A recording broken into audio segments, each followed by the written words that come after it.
And good evening, everyone. Welcome to the special meeting of the South Haven City Planning Commission. Today is Wednesday, January 28th. And Samantha, if you would, call a roll, please. Michael Campbell, Here. Paul Fenton, Clark Gruber, Here. Larry Heinig, Here. Mary Hasley, Here. Tim Stegman, Here. Janice Varney, Here. Bob Sherman. Here. Thank you. I move to excuse Commissioner Fitton. Support. Second. Thank you. All in favor of excusing Commissioner Fitton, and Kelly does report that he's expected, so perhaps delayed with roads or what have you. All in favor of excusing that absence, say yes. Yes. Any opposed? He is excused. Thank you. We have an agenda.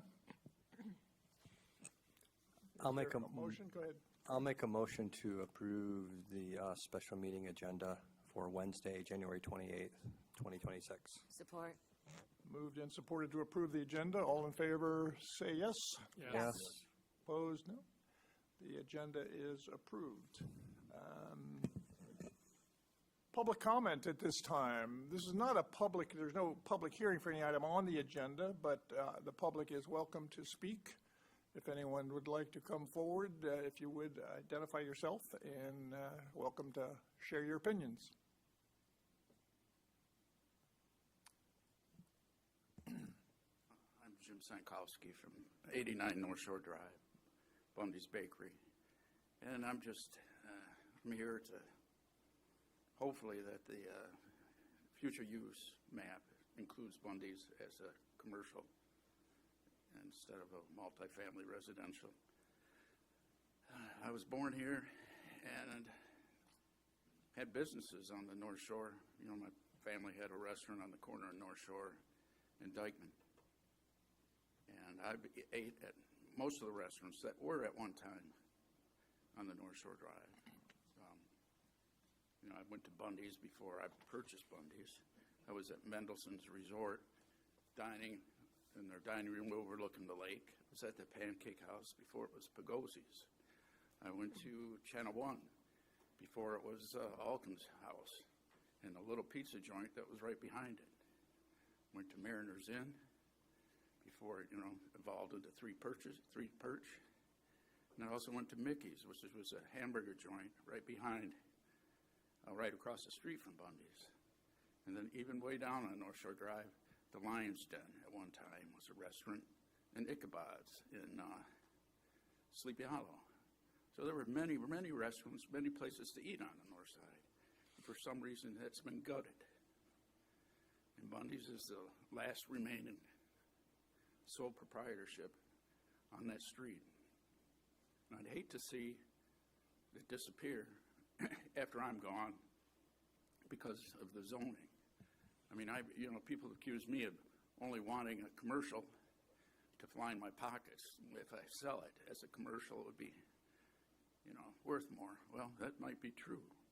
And as a business person, that's the way a business person thinks. But yet, the people that oppose me, they're looking to their pockets also the same way. They think if I'm commercial, it's going to deteriorate their property value. So I don't see much of a difference. And as far as there's 20 people, give or take, that oppose in the surrounding properties of Bundy's that don't want it to be commercial. Not many of them can vote in this town. And, being here all my life and fulfilling my goal of owning a business in this town, like my parents and their parents before them,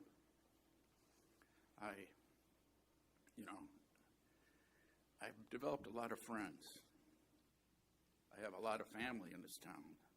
And there's one thing I know, is that if this issue came up to a vote among the residents of South Haven that have the ability to vote, or registered voters in South Haven, the majority of the people would vote, give Bundy's the commercial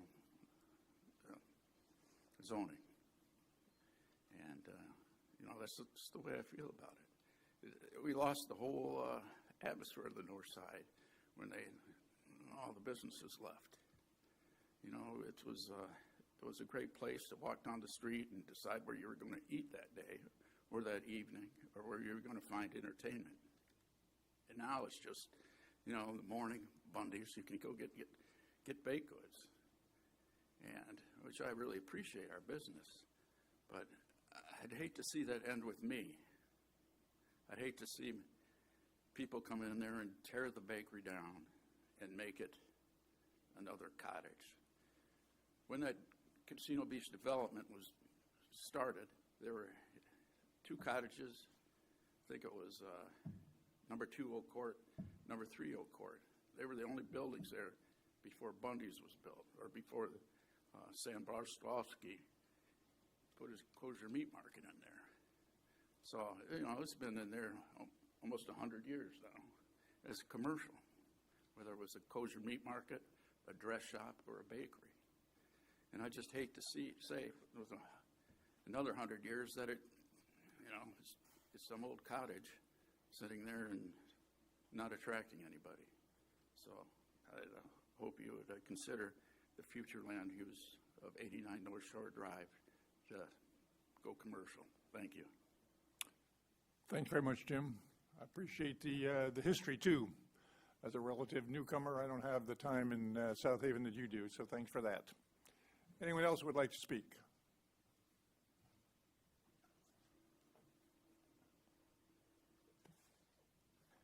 Most of you don't have the slightest idea who I am, which is fine, because I don't know you either. But as an 82-year resident... Excuse me, sir, if you would introduce yourself or identify my name yourself. is Frank Hansen. Frank Hansen, thank you very True. much. As an 82-year-old resident of South Haven, who lineage here goes back 4 generations to me, 5 to my sons, 6 to my grandchildren. I have seen many changes come through this town in my years here. Some good, some bad. I have seen old South Haven, which people came here for, singly dismantled through the years. Bundy's is one of the last standing. I've been going to Bundy's since the 70s, over 50 years. You people weren't here 50 years ago. I was. I have seen it. We have the gang, the Woodland gang, who now wants to bring changes. How many of them are residents of this town? How many are residents? The residents are the ones that I would hope that you're concerned with. We call this home. They call it summer home. Big difference between the two. I look at what has transpired and what is wanted. I see something that would disappear from this town, which would be a further nail in the coffin of what is old South Haven. That's why many of you came here, for what was old South Haven. Now we have several people that want to change that old South Haven. I totally am against that. I feel badly for Jim. I feel badly for Bundy's. I feel badly for the small businesses that have gone out. But I'm trying to salvage something of the past.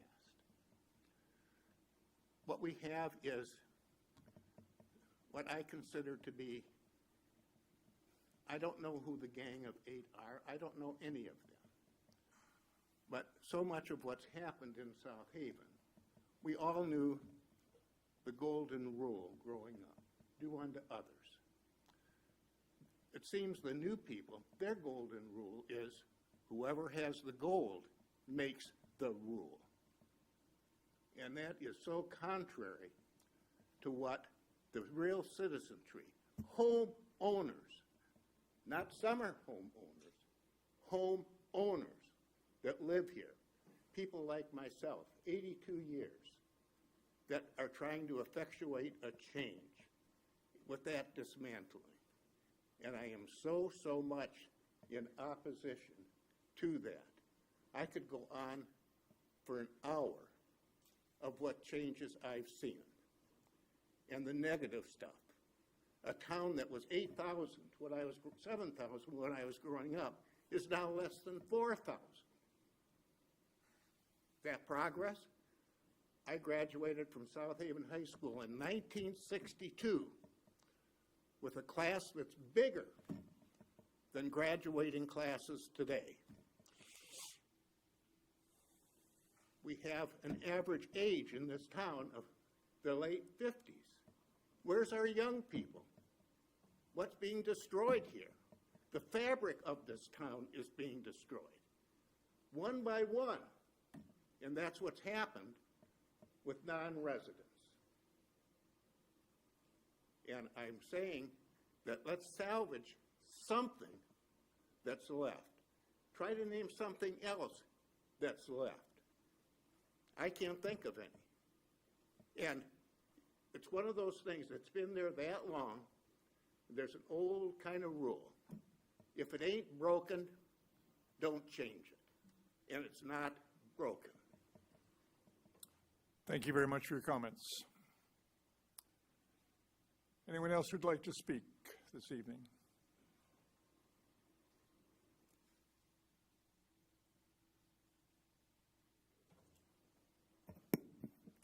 Good evening.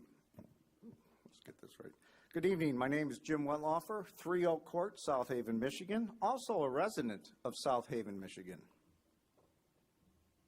As a resident of Oak Court in the North Shore Drive neighborhood, I strongly urge you to reject any rezoning master plan amendment designating 89 North Shore Drive as commercial. This is a classic case of spot zoning, arbitrary and invalid under Michigan law. Attorneys on both sides of this issue are aware of what spot zoning is and the problems that it may create. Michigan courts use a multi-factor test for invalid spot zoning, and this proposed master plan meets all the criteria: size and isolation, inconsistency, change of conditions, master plan alignment, public versus private benefit.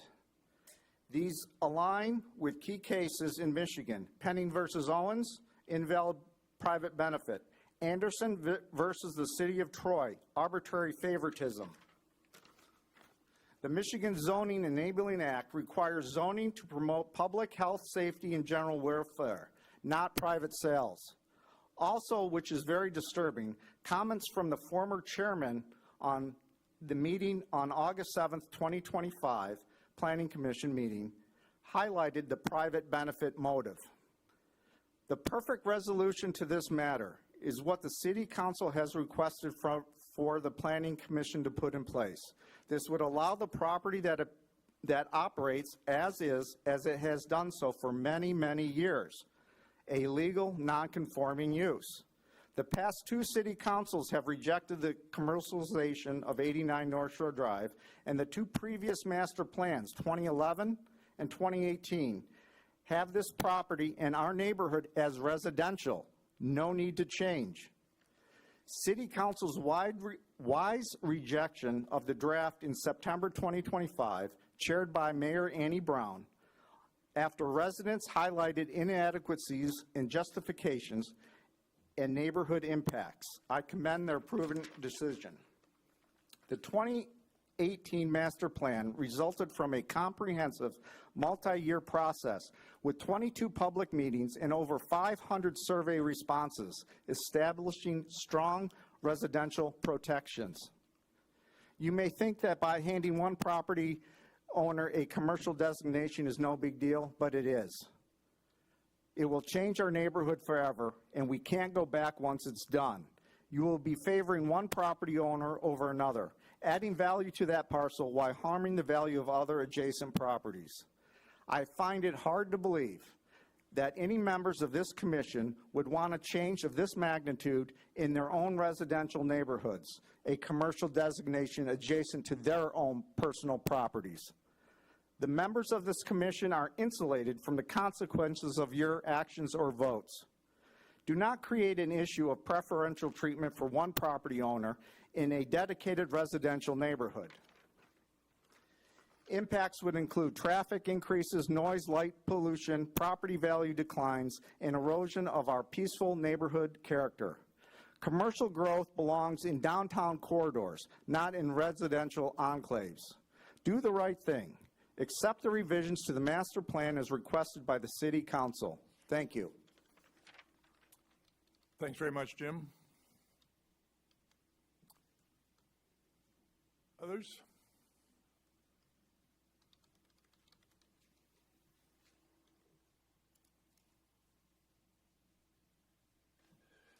Good evening, everyone. My name is Tom Seraphin, and I'm at 2 Oak Court. Ronald Reagan said a long time ago 9 words that frighten him. When somebody knocks on your door and says, "I'm from the government, I'm here to help you." Some time ago, this esteemed body decided that they needed to change the designation at 89 North Shore Drive. It went to the City Council. They had hearings. They heard from us. We met with some of the individuals that make those decisions, and they decided against it. We want Bundy's the way it always has been and the way it always will be. In testimony before this body, before the City Council, and yourselves, Jim and his wife have said that they will be there forever, and they will hand it down to their offspring and train them to be great bakers. They make some great coffee cake. They do a lot of good things. We love them just the way they are. Why are you changing things? You're changing things. You decided to change the designation. They were fine the way they were. They can be there forever. It's in the books. 2018 was the master plan to decide where residential and commercial would be. Most of it's downtown here. That's terrific. It's a good plan. 10 years. Some of the same people that are here today worked on that plan. 3, 4 years, a long time, a lot of meetings, focus groups, meeting with people in the neighborhoods, talking to everybody. The 2025 plan is much abbreviated.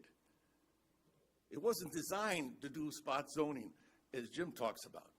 You have that right to do that, and other people have that right to challenge that, but we should get along with each other. We were all happy. Then you changed it.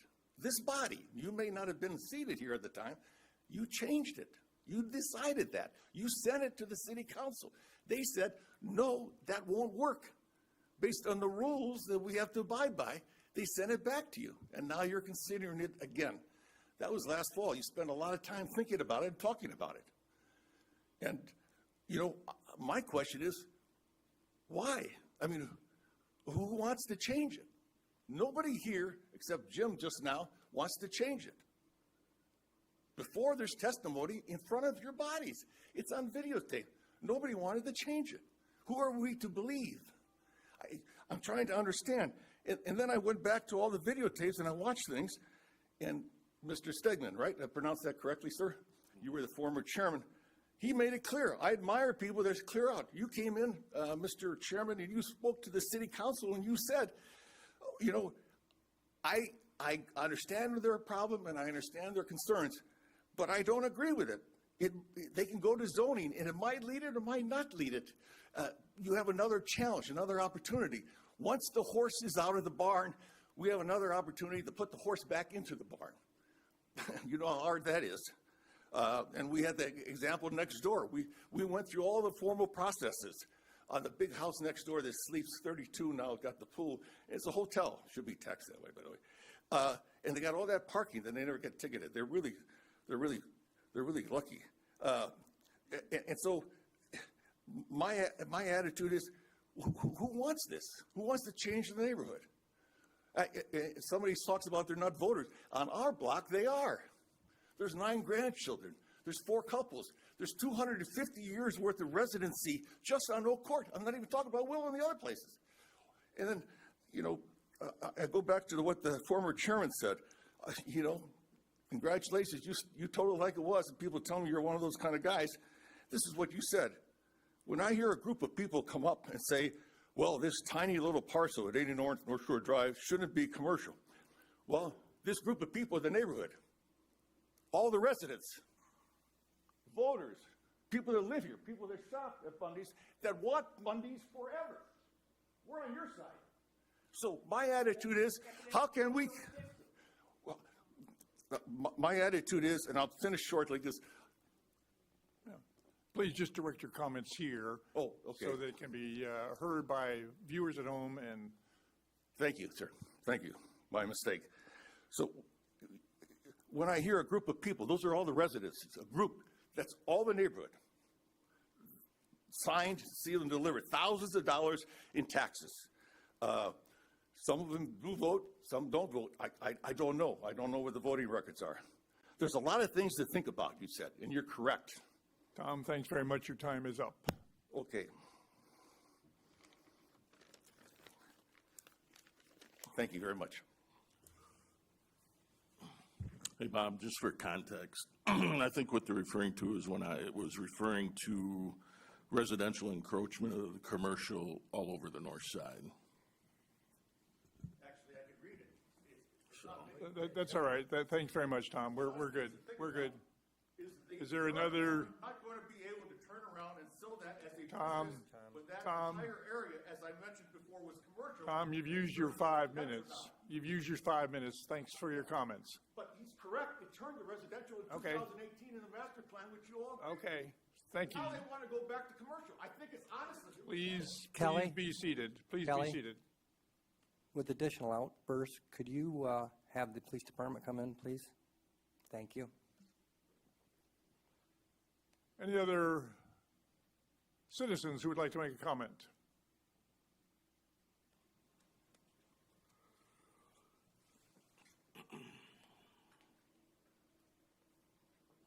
Hi, Carlos Stivers, 136 Webster. It's okay to comment on item 4? Item 4, the master plan update? Yeah. Yes, sir, of course. I signed a petition from Mike Klein that I'm sure you have in hand, and that pretty much fully represents my feelings on the issue, but I did just want to just kind of make a couple comments about, I'm now a resident of South Haven for about 2 years, and built a house on 136 Webster. It's directly across the street from the old nursing home, right where the service entrance went in. And I love that neighborhood, and I love my neighbors. Even the summer neighbors are great. Anyway, I'd just like to add a couple things that when we built there, I understood that at some point in the future, development was going to happen over there. I didn't know what it was going to be, but I did know that it was zoned. And zoned for, is it 1M? Anyway, I believe that my wife and I had reasonable assurance that that property would remain zoned RM1 to ensure consistency with the existing neighborhood. This was also reinforced by the language in the 2018 master plan recommending that that area be predominantly developed for detached single-family dwellings. And I'm just really concerned about the character of the neighborhood and what might happen, but I know that this is specifically related to just the master plan update. Okay?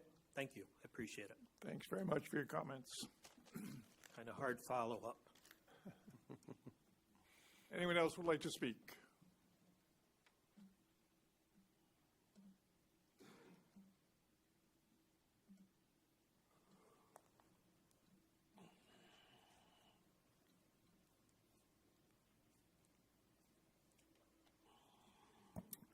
Good evening. My name is Richard Homson. I live at 459 Jones Avenue.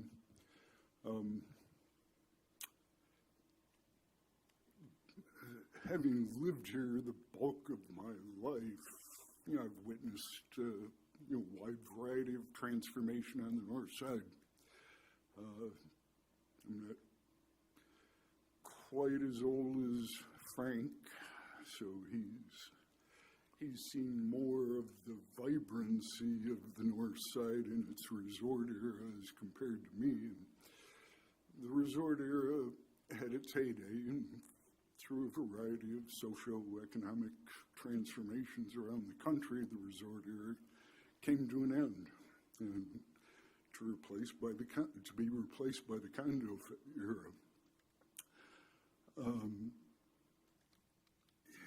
And basically, I'm a very lazy person. I like the status quo to just remain the status quo as long as everybody's happy. I enjoy living in a lakefront community, and I enjoy our seasonal influx of visitors. And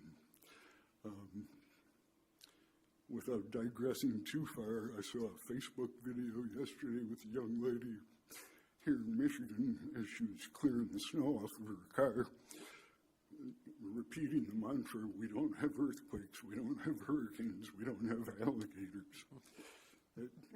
I've felt very blessed to live here in Southwest Michigan.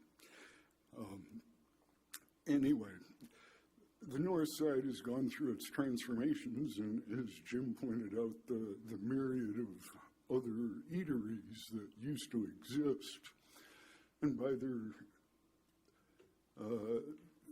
own nature as generationally employed, the next generation may not necessarily be interested in carrying on the business, or in the case of the Plantation House, which transferred into Pagosi's, and how many other owners along its history, it was an old building. And when it had its water damage, it just wasn't worth repairing, so it was phased out. Mariners Inn was an old building, and it got phased out. But at some point farther back, the bulk of probably half of the north side had to have been zoned commercial. Pagosi's is the last remaining operational vestige of that era. And my particular view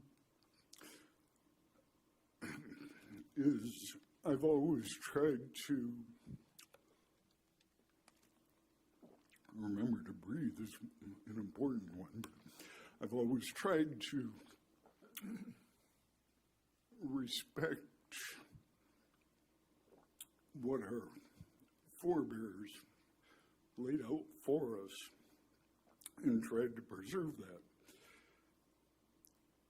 Right now, with Bundy's being the only remaining eatery that's solely dedicated to being an eatery on the north side, it's not uncommon whatsoever to drive by there on any summer day and there's a line of people out to the sidewalk, which speaks of two things. A, they make very good pastries, and I dearly appreciate that. And B, they are the only eatery on the north side. So my bottom line view is if it needs to be zoned commercial to preserve that, it should be.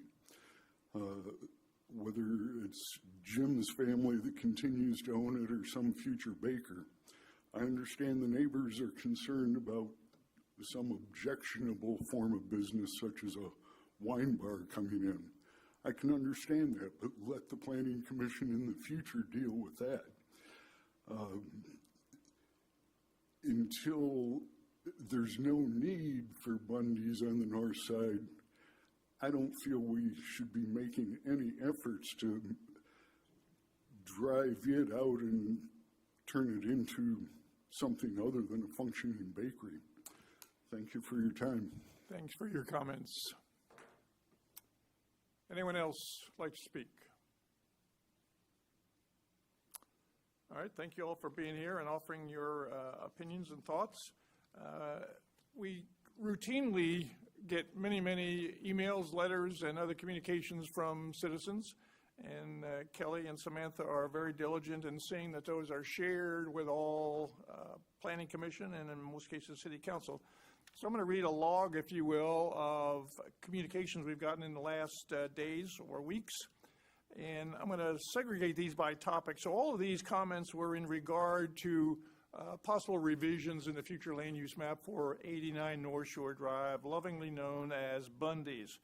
So all these communications were in regard to that. So it was Morton and Anita Efron, Helen Thosen, I hope I'm pronouncing your name right, Helen, Kim and Phil Rome, Zeta Wheeler, Nancy Klooster, Diane and John Bussema, Todd Kephart, Ronald and Joan Molitor, Bill and Terry Dawson, and Kathleen Allard, all communicated in regard to those possible revisions. Another topic in the master plan that the city council has objected to that we'll consider tonight are changes to the property at 120 Baseline Road. So all these comments were in regard to that. Mary Marano, Mike Klein, Robert and Karen Feeney, Keith Kalinowski, Mary McGrath, Anne Marie Heidbuchel, Craig and Penny Massey, Richard Watts, Gerard and Jennifer Durkee, Elizabeth Smith, Catherine Watts, Jenny LaRue, Mary Ellen Keith, Terry Harsh, Jerome LaRue, Patricia and Michael McInnes, Ann Pantalone and Dan O'Donnell, Gwen Klein, Jim Nicholson, Mike Matheny, all those were in regard to 120 Baseline Road. And there was one other comment received relative to the master plan language around manufactured housing communities. So I think that's a complete recitation of the communication logs. Mary, did I miss any? Rock Lipford came in about 5 p.m. Did you see that, Kelly? I forwarded it to you. So that was with... Who was the name again? I believe it's pronounced Rock. It's Lipford, Lipford, Okay. with regard to the manufactured housing community. And did you get Wheeler for the 89 North Shore? I know I mentioned a Wheeler. Okay. Yes, Zeta Wheeler. Yep. Woodman Street. Mm-hmm. Okay. I think that, yep. Any others that I may have missed? All right, well, as always, we respect your opinions, respect your commitment to your opinions, and thank you for being here. We'll move on to item number 4 on the agenda, which is a master plan update. Kelly, would you like to give us any background on that, please? Sure. Thank you, Mr. Chairman. As you all know, we have been working on updates to the 2018 master plan for some time now. In August of 2025, this group, the Planning Commission, actually approved the updated master plan and made a recommendation that the City Council do the same. The City Council received that updated plan in September, and at that meeting, the Council voted to reject the plan and developed a statement of objections, which is required by the Michigan Planning Enabling Act. An initial statement of objections was adopted at a meeting in October, but it was later revised. And so we received a final statement of objections following the October 20 City Council meeting, which is the resolution that you all have in your packet. So there are 3 primary statements of objections that we will go through tonight one by one. And the plan is to tackle these kind of one at a time so that we can make sure that we are all staying on topic, that we're all, discussing the same thing and making decisions one at a time, if you will. And I will say that the Planning Commission reviewing the statement objections is also required by the Planning Enabling Act. So that is why we are doing this. The Planning Commission is not just taking this up because you feel like it or because you feel like you want to not do what the council has asked you to do, but because you are actually required to do it by law. So, Nathan, I'll turn it over to you if you have anything you want to add at this time. Yes, just kind of outline the next steps. As Ms. Getman just indicated, the Planning Enabling Act requires the Planning Commission to consider the statement of objections from the City Council, and then is required to revise the master plan to address those objections. Now, ultimately, both the Planning Commission and the City Council are approving bodies of the master plan. So you'll have to find some sort of way that both you and the City Council can agree to ultimately adopt the master plan. It can't just be, City Council's happy with it, but Planning Commission's not, or that Planning Commission's happy with it, but City Council's not. You're both approving bodies, so you're going to have to figure out a way that both bodies can actually vote to approve the master plan. So the goal from tonight would be, after each item is discussed, hopefully there will be a motion from the Planning Commission to direct staff to prepare some sort of amendment to the master plan, giving staff enough guidance to craft language that will be brought back at a future Planning Commission date so that the Planning Commission can review everything that staff has prepared and then set this for a public hearing. Under the Planning Enabling Act, once the City Council has rejected the master plan, it comes back to the Planning Commission and another public hearing has to be held. So it would be ideal to have the language finalized before the public hearing is scheduled. The thought there being, if you don't have final language, you're putting out a document for a public hearing and the public is not really in a position to give very good comments because they don't know what they're commenting on. So staff in my office would like to see a final version that the Planning Commission is preliminarily satisfied with before the public hearing is scheduled so that the public can comment on that updated public hearing. After the public hearing, the Planning Commission will discuss, as you did last year, hopefully will vote to approve the master plan. At that point, it would go to City Council, and then City Council will again have the option to either approve or reject the master plan, and if they reject, they would send back with additional objection of statements, and the process would continue. A couple things to keep in mind for the discussion tonight.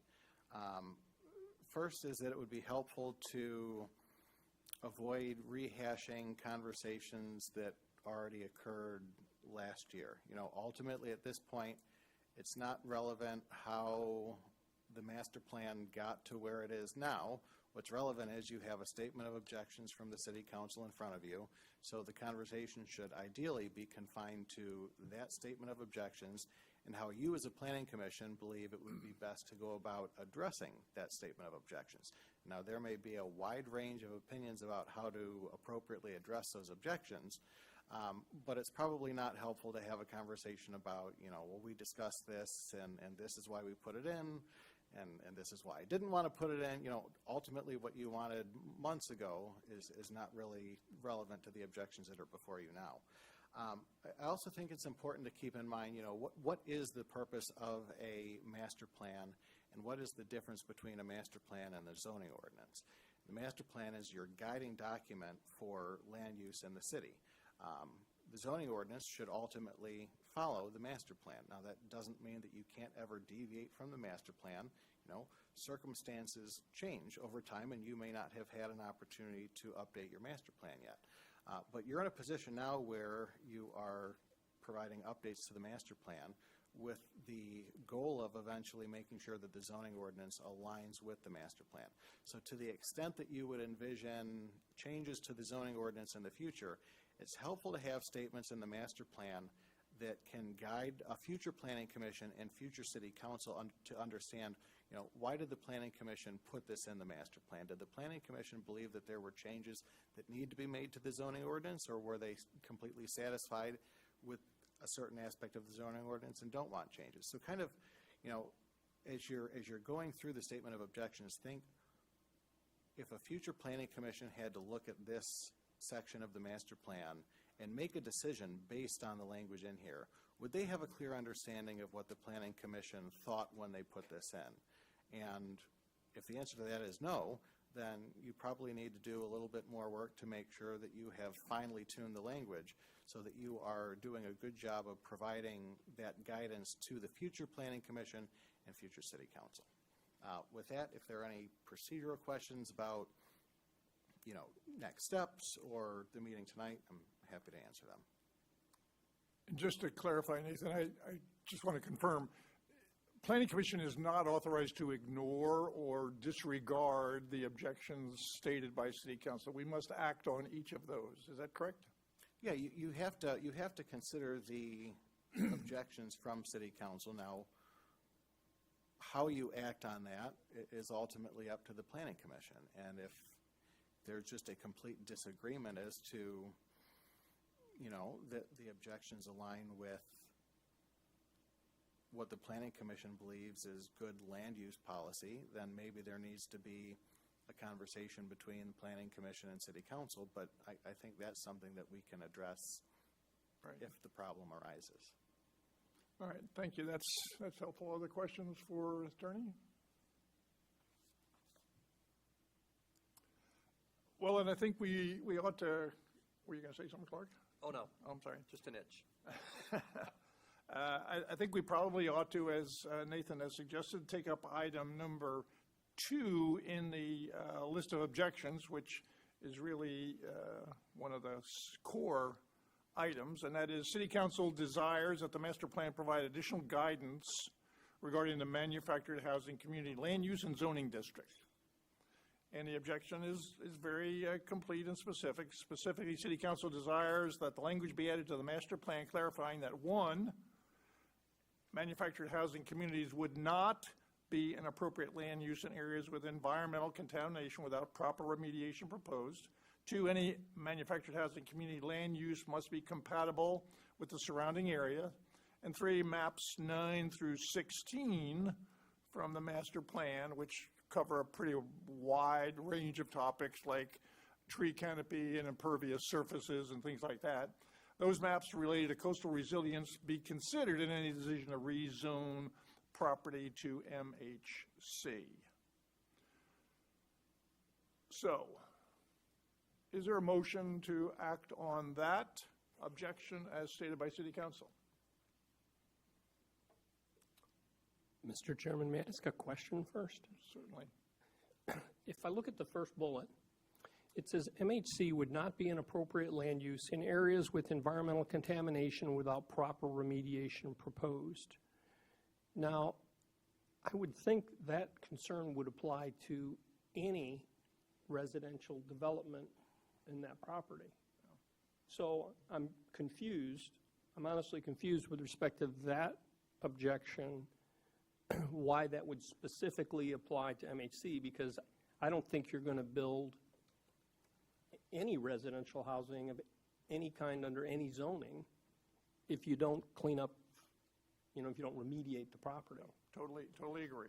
That statement may be so obvious it's not needed, but so what are we being what the City Council is objected to. What are we being asked for there? Because it would seem to me as though that's already incorporated in the environmental laws of the state of Michigan. You can't do that. Well, we're just trying to act on what the city said, and I'm going to suggest, Paul, we can get into discussion, but it might be more appropriate to have a motion supported, and then we can open it up for discussion, and your point is entirely valid in my opinion, so. Yeah, again, I don't see where any of these would change for any zone, so I'll just wait and see. Yeah. I would like to make a suggestion. In the zoning plan, in the master plan, we can add in some general language about those 3 points for, housing and residential shouldn't be considered in areas with environmental contamination before, cleanup. And that it has to be compatible with the surrounding area, and that the coastal resilience map should be considered. We can add that into the zoning plan for any residential, so it's not specific to manufactured housing, and then it is in there for all residential land uses.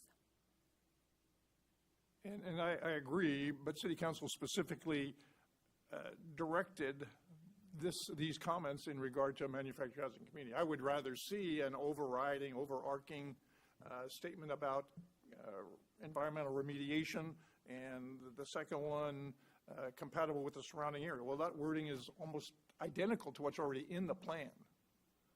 But, Mr. Chairman, yes, sir. I think based on what the city attorney has told the city council, as well as what we just heard, I think it's our option to actually do what has been suggested, that we're not bound by the language that is in the objection. We need to discuss and address that objection. We could come up with an entirely different approach as long as we address the objection.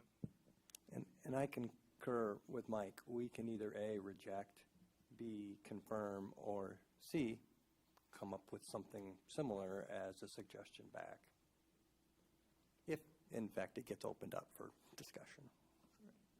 I think we don't have to use exactly the language city council had used in their objection, but whatever language we use has to speak to that objection, I think.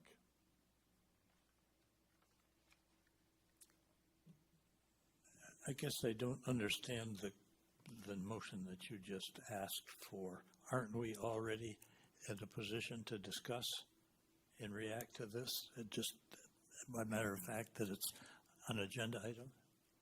Well, I guess that's open for, Okay, all right. typically, we would have a motion seconded, and then there would be discussion around that motion. And what Nathan has suggested is that we consider these, and I think Kelly as well, that we consider these as three separate items and deal with each of them separately. Am I understanding that? Yeah, so, I mean, typically, you know, rules of procedure would want you to have a motion first and then discussion. That being said, given that this is the Planning Commission's first time considering the statement of objections, if nobody on the commission is really comfortable making a motion because you don't know what direction you want to go, I mean, it's ultimately within your discretion to have some discussion. I would, again, try to keep things somewhat reined in so that we don't end up with just a 10-hour discussion that doesn't go anywhere. But if nobody's prepared to make a motion yet because they don't necessarily know how to direct staff on the changes to make, I do think it's appropriate to have some discussion first. And, you know, in terms of how you address the statement of objections, I think the suggestion was that you could add language into the master plan indicating that no residential is appropriate in an area with environmental contamination without proper remediation proposed. Now, that does not address the very precise issue in the statement of objections, but manufactured housing is a type of housing. So if you state broadly that no residential should be placed on contaminated land without remediation, you have addressed the objection from City Council. You haven't addressed it as narrowly as City Council necessarily identified in their statement of objections, but perhaps it would be satisfactory to the City Council. Ultimately, you won't know until it goes to City Council, but I think that's kind of the point that Commissioner Campbell is making, is you don't necessarily just have to take the language from the statement of objections and place it directly into the master plan. You can have conversations about how do you best think that you can change the master plan to address the underlying objection that City Council had. Thanks. And I think along those same lines, we can probably agree that all land use has to be compatible with surrounding areas. Well, I guess I could make a motion. I guess I would make a motion to address point 2 of the objections regarding the 2025 updates to the city master plan as adding language, residential land use would not be appropriate land use in any areas with environmental contamination without proper remediation proposed, comma, any residential land use must be compatible with the surrounding area, comma, and that maps 9 through 16 related to coastal resilience be considered in any decision to rezone property to residential land use.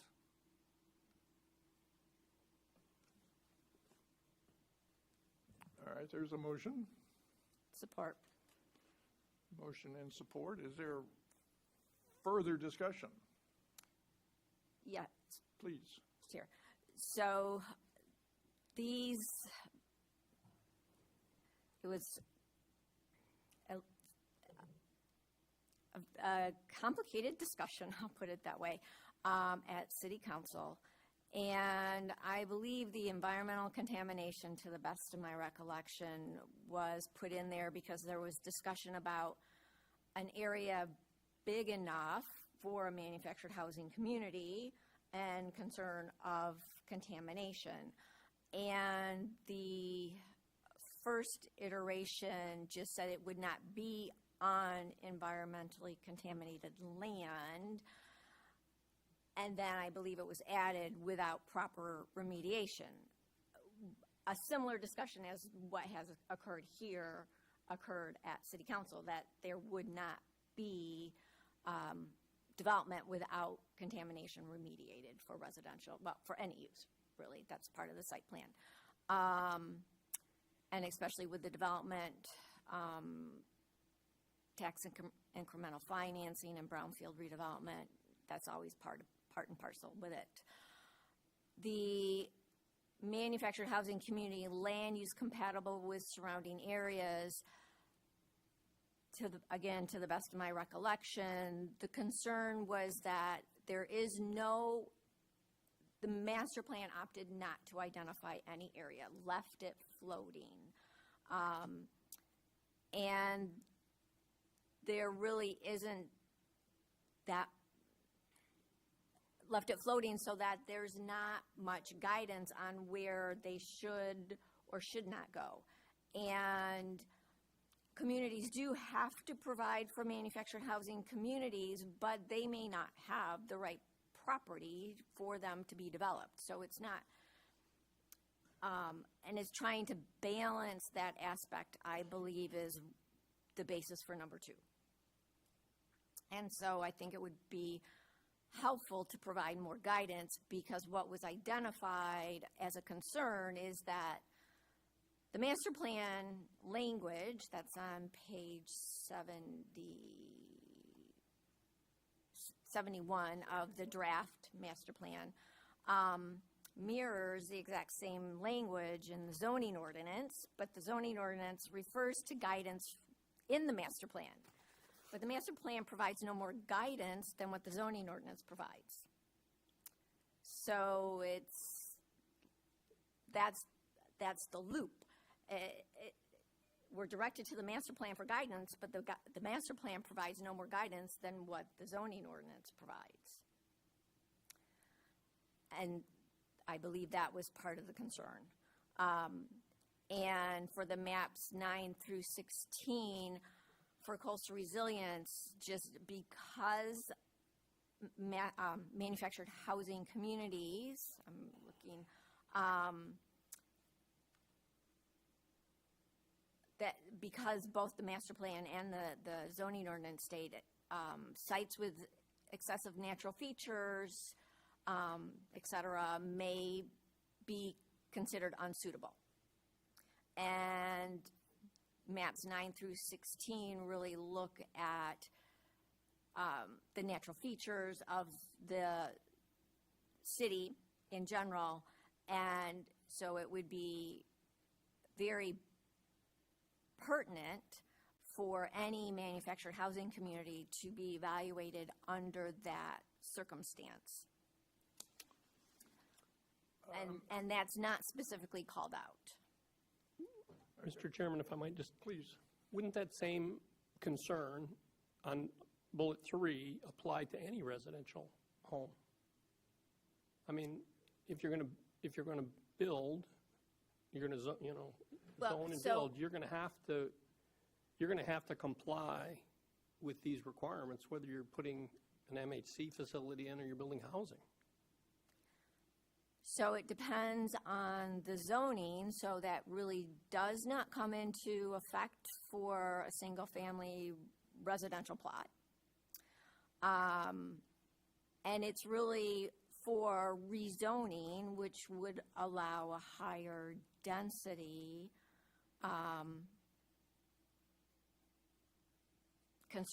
higher density population.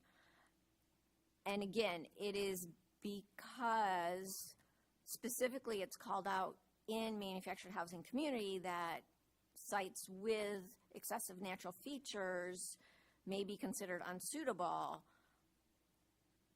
And because it simply mimics what's in the zoning ordinance, but the zoning ordinance directs us to the master plan for guidance, it would be more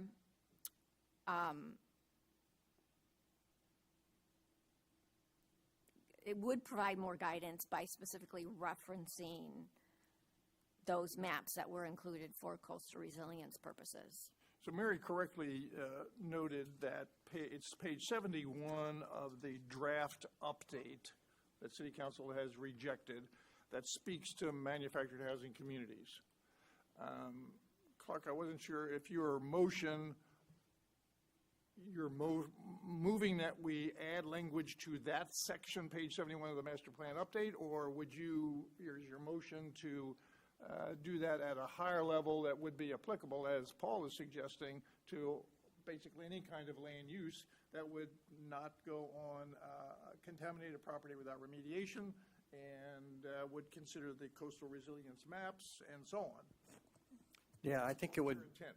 for all, at a greater level, same way as, we've got some development going on, at the Overton and trail side, and I think they've got remediation plans. So I can't see how this can only apply to manufactured housing and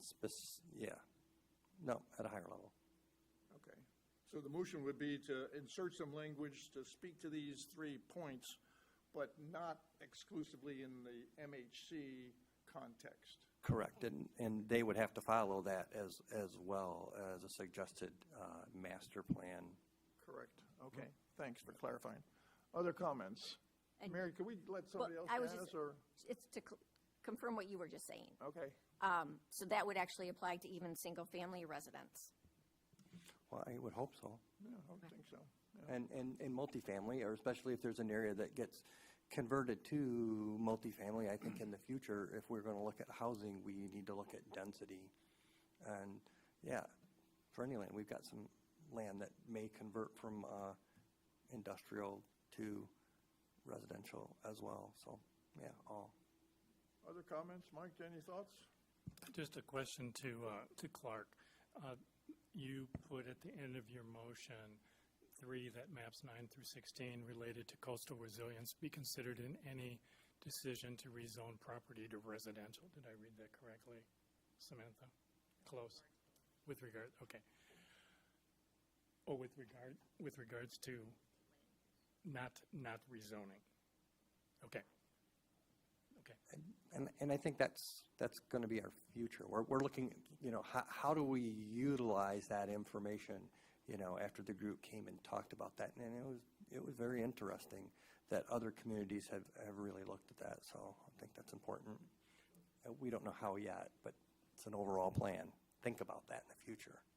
Okay. Janice, any thoughts? No, I concur with the conversation. I confer with Mark, with Clark's conversation on it, and Paul's as well. Jim, I know you got something down there. Not really. How far does this filter down? Let's say just a single-family home burns down, is tore down. Do you have to do testing on that now? Only if it's contaminated. It probably wouldn't be considered contaminated. We're talking about, land that's already contaminated with what they had. There specifically, they said they were talking about the 120 baseline. My guess is at least 50% of the lots in town have slag that was taken from National Motors to fill in holes in the yard. That's contaminated. So I just mention that because maybe this is opening up something we don't want to go into. Clearly, if it's known that there was some environmental contamination, I don't think Clark's motions would require testing in every case, but And if it was already a residence, they're looking to replace a residence. As opposed to looking at Overton or 120 Baseline, where there's not residents there now. other comments? Larry, I know you got something to share. No. No? Okay. All right, well, we have a motion, seconded, there's been some discussion, and I'm going to remind, I think, for Clark's sake, that we're talking about a macro level language change, not something specifically to the MHC portion of the update. Kelly, do you need more guidance? I do, Mr. Chairman.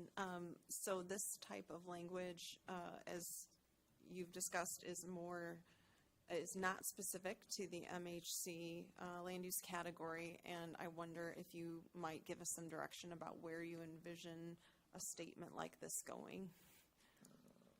Is this I was a trying goal to statement now? I was trying to address number 2 because it seems to be very specific, and we all feel like I don't say there's those of us right now don't know if, because it hasn't been voted on, that it seems to be items that would apply to all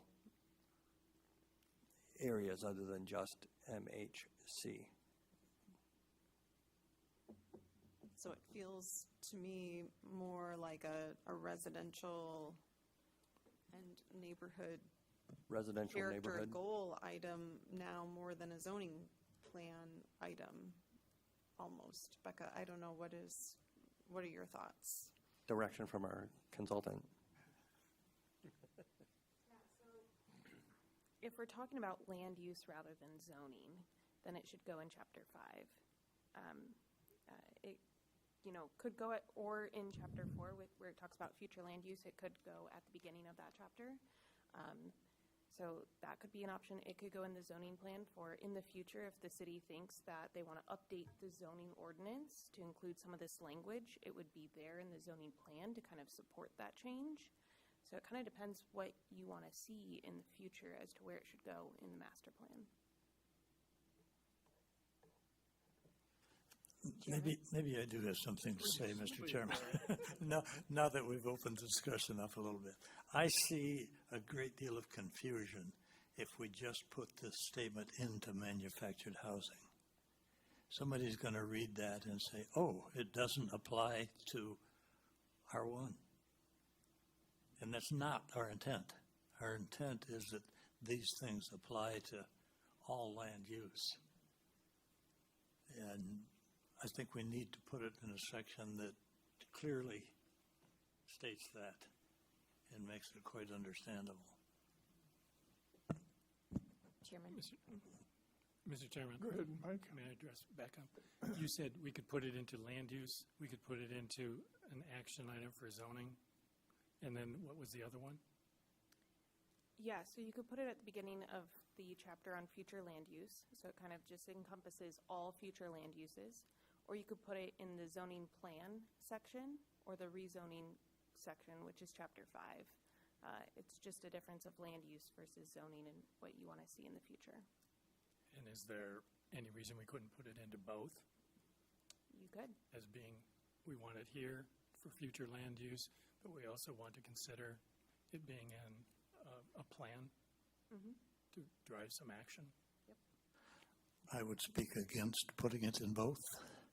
At some future time, someone makes a change and modifies it in one location, and you don't catch it and modify it in another location, you've added confusion.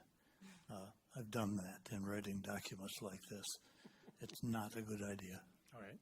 Then I would say in future land use for first of all, and And if you want to make an amendment, so it becomes clear? yes. We So I- could amend a motion to direct staff to Right. add this language to the And future I land use chapter. think that's what staff's looking for. Thank Right. you. Okay. So I would amend the previous motion to include language saying that the language of the amendment will be added to the future use section of the master plan. Future land use. Future land use what? All of this? Chapter 4. Thank you. So that, a motion to amend, is there a second for that? Second. All in favor? Aye. Yes. I'm sorry. All in favor, say yes, please. Yes. Yes. Opposed? No. So the amendment is approved. Kelly, do you feel like you have enough direction? We haven't voted on them. Well, we get, Well, I know we have to vote on the amended motion yet, but I think that helps us to know where we're going with that item. okay. And Nathan, you're satisfied with that? Thank you. All right, then we can vote, I think, on the amended motion. And Samantha, would you call a roll, please? Campbell, Yes. Benton, Yes. Gruber, yes. Heinig, Yes. Hasley, Yes. Stegman, Yes. Varney, Yes. Sherman. Yes. Motion carries. Thank you all. Item 2 among the objections City Council had noted has to do with the future land use map, specifically the designation for the property at 89 North Shore Drive that we all know and love as Bundy's. And currently in the future land use map, that is shown as commercial, or at least in the draft of the updated plan. And City Council thinks that should be changed to, or not left as commercial, it should remain as it currently is, which is multifamily, I think, right? So, Mr. Chair, before we get into discussion, it's probably helpful to just kind of give some legal background on this so that we have a productive conversation. Again, going back to what I talked about before, that, you know, there's a difference between the master plan and the zoning ordinance. And ideally, the master plan would drive what is ultimately reflected in the zoning ordinance. But designating a property as commercial doesn't necessarily mean that the property should be rezoned to B1 or B2. On the other hand, designating it as multifamily attached residential doesn't preclude the property owner from coming in and possibly obtaining a rezoning classification in the future. You know, there are some middle ground that could be appropriate that the Planning Commission should probably talk about. Ultimately, the question before you is commercial at this area in the city an appropriate future land use or not? If you don't think it is, then the answer is simple, and it should be designated as something other than commercial.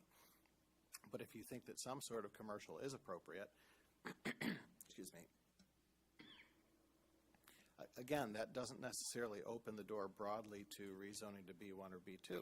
If you are concerned about the intensity of future commercial that could come in, it would be appropriate to include language that clarifies that any future rezoning, you know, contemplate a conditional rezoning with a low-intensity commercial use. But one thing that I think the Planning Commission should keep in mind is the intent of making something a lawfully non-conforming use is that the use will eventually go away. That is ingrained within the Michigan Zoning Enabling Act. When you designate something as a lawful non-conforming use, the intent is not for it to last forever. The intent is for the use to eventually go away. And the non-conforming use portion of your zoning ordinance aligns with that general principle as well. If you look at section 2300 subsection 2, Since nonconformities tend to disrupt the harmony of neighborhood and business districts and can adversely affect the public health, safety, and welfare, it is the intent of this article to permit them to continue to the extent required by law, but not to encourage their long-term existence or expansion.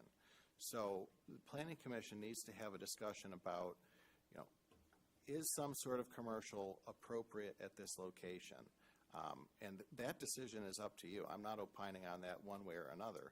But if there's a belief that the type of commercial that exists here now should be able to exist forever, then designating it as something other than commercial with the intent that it not be rezoned and the intent that it remain lawfully nonconforming, that's not really consistent with that desire to have this use continue forever.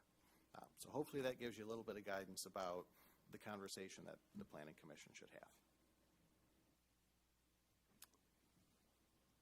Okay. Mr. Chairman, may I ask another question? Of course. What, if we actually think about the zoning, we're talking about the future state, if the existing business is zoned residential or it's zoned commercial, what are the differences and the restrictions that are placed on the owner? Because there's a current business there, and we're legal non-conforming. He's running a business. So what are the restrictions on him as residential, or how does that change if the property becomes commercial? So he can, the property owner can continue that use as it exists, regardless of any changes to the zoning ordinance, even if it was changed to something else. Now, if it's changed to something that's more expansive, then the property owner could change to take advantage of that more expansive zoning. If there are concerns from the Planning Commission that a broad rezoning to B1 or B2 would allow uses that are incompatible with the surrounding neighborhood, then you can add language to the master plan that gives guidance to, again, a future Planning Commission, so that when a rezoning request comes before you, you understand that when this was designated this way in the master plan, Planning Commission had concerns about a broad rezoning to B1 or B2, so we should be careful in how we evaluate a rezoning request that comes before us, and it would also potentially signal to a property owner that a broad conventional rezoning may be unlikely to succeed, and maybe the property owner should come in with a conditional rezoning that addresses the concerns of the nearby residents. Does that kind of answer your question? I don't know if it did or not. Not really. Okay. Can you rephrase your question for me? I must have asked it poorly. For example, the business now is limited hours and limited part of the year. But if the owner were to decide, I want to sell this business to somebody else, and it's zoned as it currently is, can he sell the business as it is? If he wanted to go to 24 hours a day, 7 days a week on the existing parcel, not expanding that parcel in any way, he's in this existing building, but he decides, hey, we can really make this happen. Can he do that with his current zoning? What restrictions does that place on him being legal nonconforming that he wouldn't have if he was actually zoned commercial? So a lawfully nonconforming use does not go away just because the business is sold. Lawful nonconforming status goes with the land. So Okay. regardless of if there's a transfer of the use, that use can continue. Now, you then talked about if there was an expansion of the use and the hours were extended. Right. And I can't give a clear answer there because the answer is very fact specific. And you have provisions in your zoning ordinance that regulate expansion or enlargement of nonconformities. And without having a precise application before me to look at, I can't give you a clear answer. That being said, being lawfully nonconforming makes it more difficult, if not impossible, to broaden the scope of the business. So if you're looking at Within the existing parcel. if you're looking at extended hours or offering a different service than what you're offering before, lawful nonconforming status can typically be a barrier to being able to do that. Okay. May I speak? I think another restriction that's there would be about rebuilding after a disastrous fire or storm of some kind. The existing building that's there now, if the roof was blown off and the walls collapsed, could not be rebuilt. It would be the end of a non-conforming use. And that's one of the things that we talked about right along, and I don't think we've communicated that very well, either to the city council or to the public, or maybe even we don't understand it well ourselves. Okay. But that's one of the reasons for going to the commercial designation, then it could be rebuilt. Am I right? So that, you're referring to there's a different provision that's the non-conforming structures provision. And the discussion about to what extent you can conduct repairs or rebuild after a disaster, that would come under the non-conforming structures, which is separate from the non-conforming uses. I don't know offhand if the structure itself is non-conforming. I would defer to Ms. Getman to set on that. I don't know the specific history. I believe there are some nonconformities on the site, but we have not spent time analyzing those, and I would hesitate to speak specifically about those today. And that is ultimately separate from the non-conforming use. The future land use designation is concerned with the use rather than the structure. So if we have a non-conforming property and a non-conforming use, and Larry's hypothetical happens, the roof blows off, and we no longer can rebuild because we were non-conforming, if they build a conforming structure on the same property, I assume that the non-conforming use can continue? No. Within the conforming property? It would honestly depend on the specifics of what happened. Again, I think you're highlighting the challenge of the situation very well. Again, the goal of nonconformities is for them to go away. So anytime essentially you have an opportunity that something arises where that use can go away, the ordinance is built so that the city takes advantage of that opportunity and encourages the use to go away. So I can't give a specific answer because it would depend on, precisely what they rebuilt and would that constitute in any way an enlargement of the use. But Ms. Getman just said is correct. It highlights the difficulty that you get into when something is a lawful non-conforming status. Mary, go ahead. Yes, so this really all came about because in the recodification, bakeries was removed as as any type of use in RM1. It was originally there when I believe the land was all rezoned to RM1 and all the townhomes and single-family homes started to go up.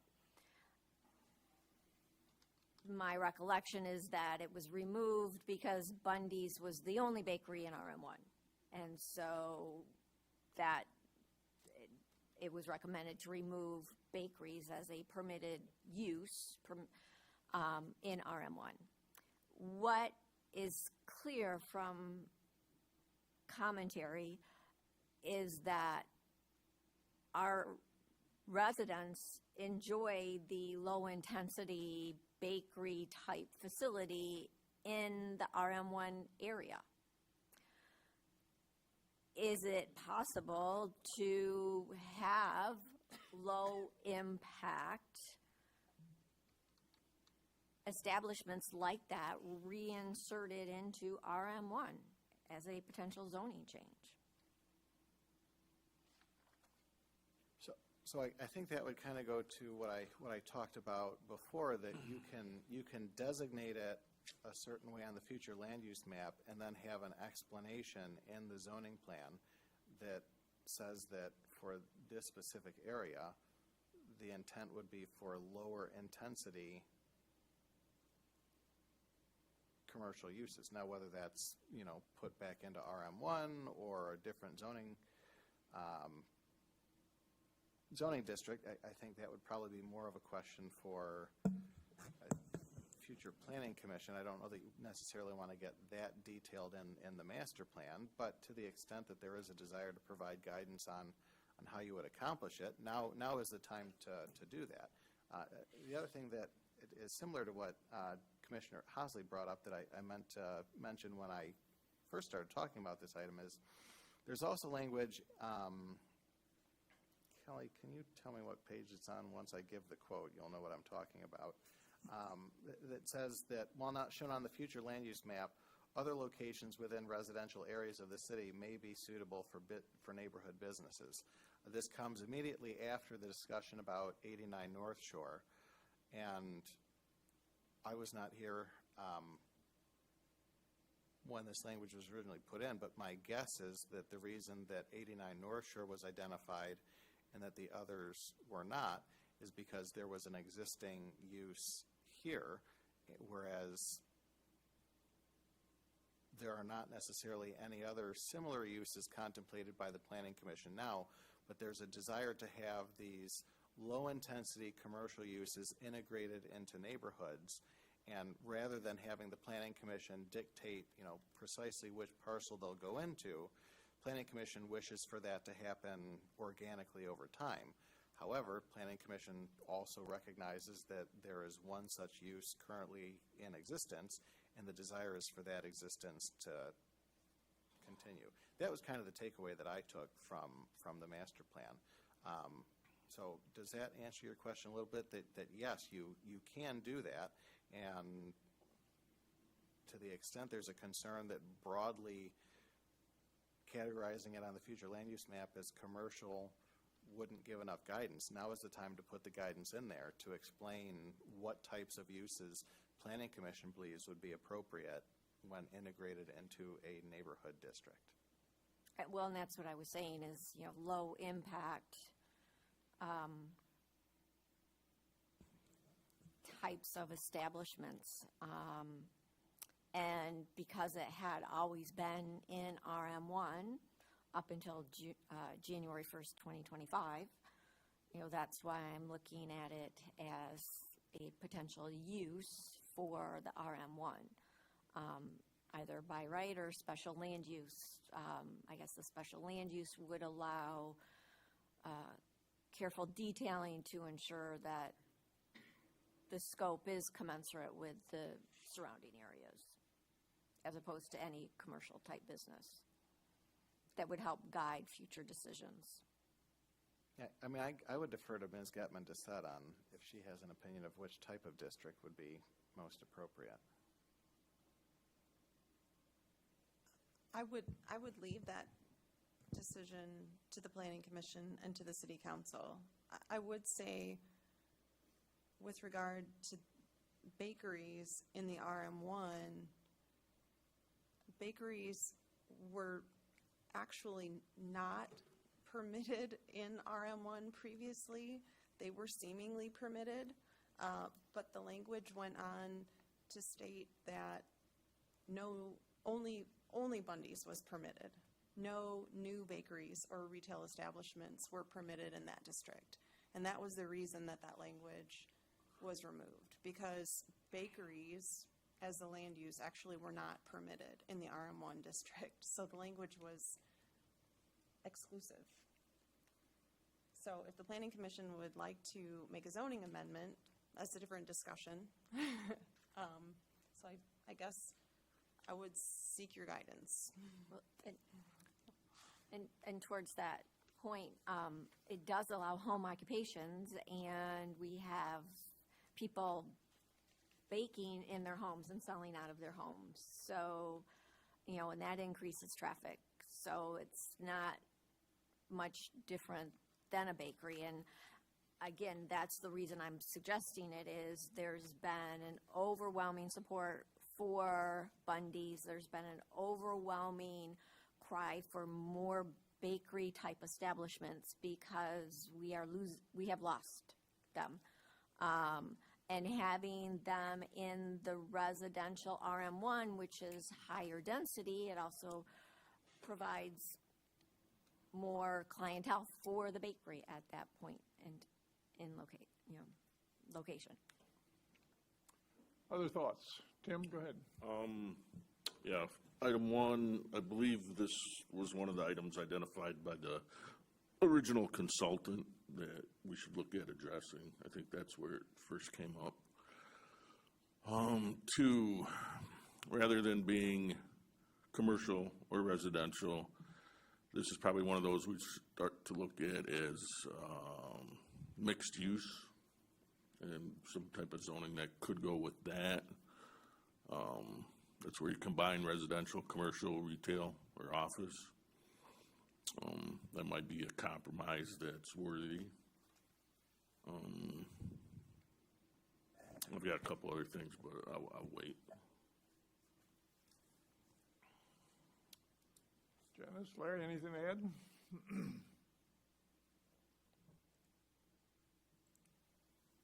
So B1 is primarily neighborhood business district, is that correct? B1 is a zoning district. Right. That is neighborhood business district. Okay. Yes. Oh, one of the other things, being the situation they're ineligible, I think, for a lot of small business things that other businesses in our town are eligible for. They can't apply. Yeah, and that's because in 2018, when the commercial rehab district was created, it ended on the east side of North Shore Drive. So, and in Thompson 21, that just was unsuccessful. Yeah, I concur. We almost created the non-use of this, taking that out. And Mary brings up some very good points. I mean, we had retail throughout that area.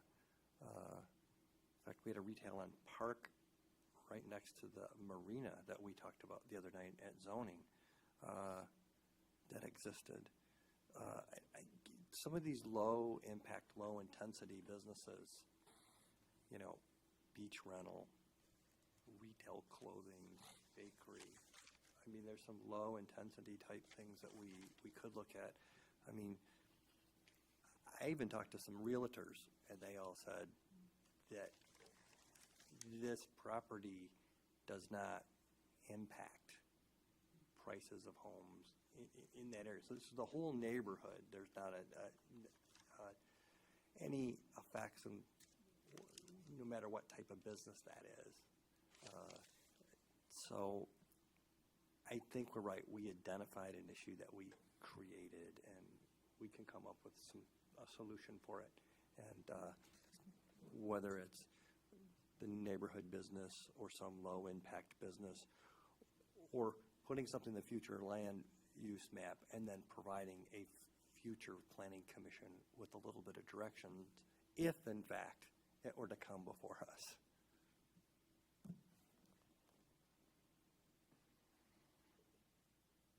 So if I might propose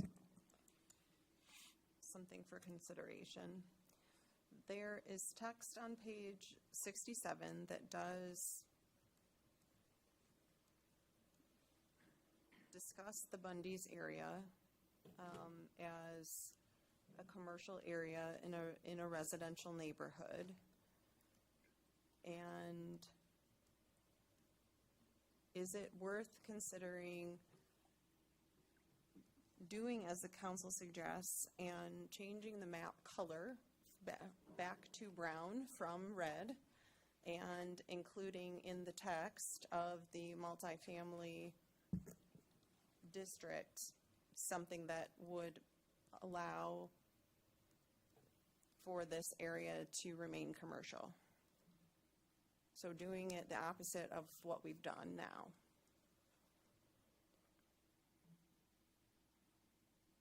Yeah, I'm just trying to find some way to get back to status quo before the recodification. And supplement other RM1 areas I think that could benefit and provide some more opportunities for our community members to open low-impact businesses like Bundy's. I'd like to direct something back to Nathan, because I think it's been said multiple times, many times, to Jim Sankowski, you're non-conforming use, we understand that, but he's stated specifically his intent would be, or his wish would be, that he sell his property to family or others who would be interested in maintaining that business. And I think we've said pretty clearly that that use could continue, I'm going to say without end. So I didn't know until you said that, Nathan, that the non-conforming use is intended to basically expire at some point. No, not expire, and Well, and what?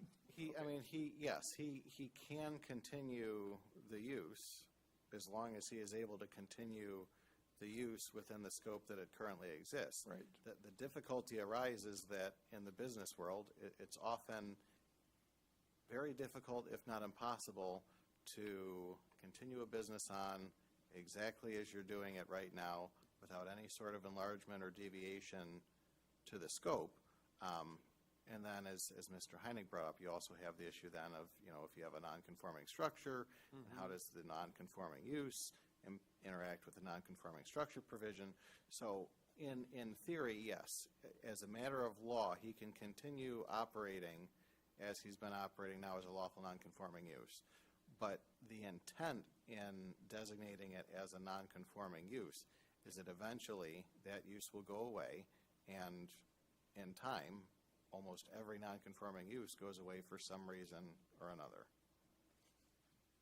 But again, his current habits, he's open typically 3 days, sometimes Friday through Monday, 4 days at the most, from 7:30 until noonish, unless they run out of pastries first. A future owner could say, well, no, I want to run 7 days a week, or Monday through Friday, and I want to go from 9 to 5. Is that going to be allowed, or does that change the degree or status of the nonconformity? So again, this goes back to the question that Commissioner Fitton asked earlier, and I can't give an exact answer because lawful nonconformities are very fact-specific, and I don't want to give a binding answer on a hypothetical, but it would be very difficult, if not impossible, to enlarge the scope of the business, which would likely include the hours of operation. But again, that would ultimately depend on the precise proposal that comes in before the city. But it would certainly be more difficult, and the answer would not be a clear, easy yes, as it might be if the use were permitted.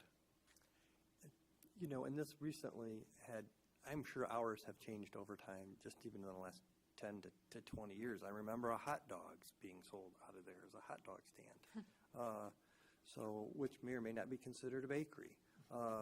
But to take a non-conforming use and bring it into conformity, because I think we pushed it into the non-conforming use when we made the change. And I don't think that's fair that we push long-standing businesses and make them non-conforming. A long-standing business. And prior to what was said on camera, some of us do. There are others of us that did shop there in the 70s. And 80s. And 80s. I was there. I was going there before the current owner owned it. Toward that end, I think what we have to be very careful, though, is ensuring a balance.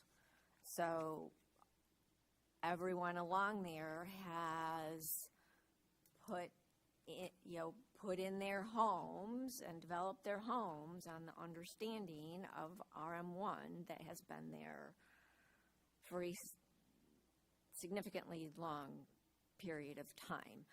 I do know the restaurants were there in 2000 because I was eating at them.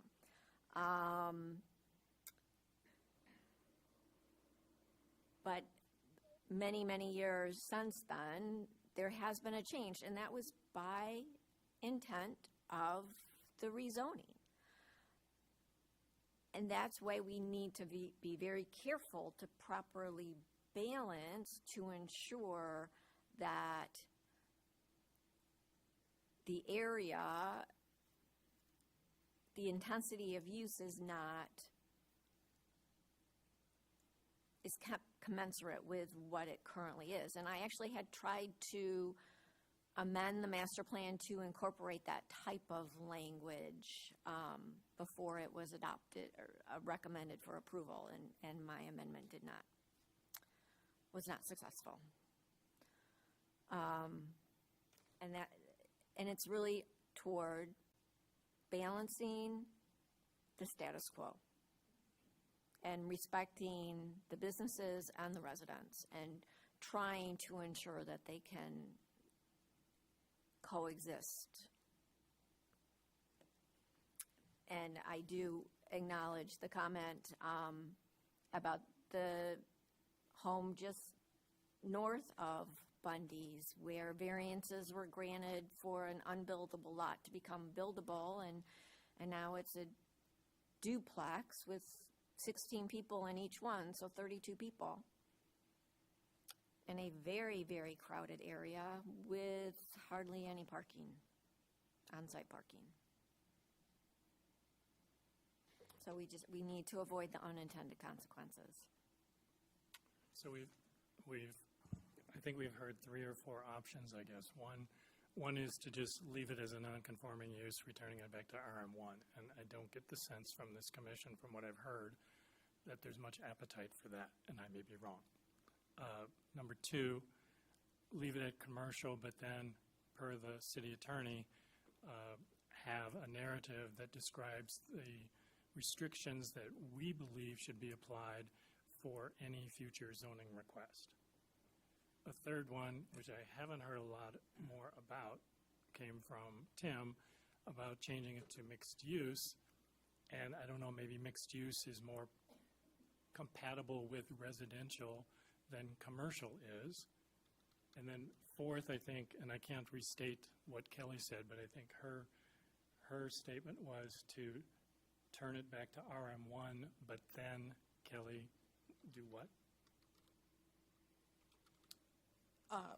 Place the language that you're speaking of into the text of the, and it wouldn't be RM1, but it would be the multifamily land use category, the text that you're speaking of. Oh, making it for neighborhood, low-impact business? Yes, I yes. think Mary brought up? Yes. Yep. Right, okay.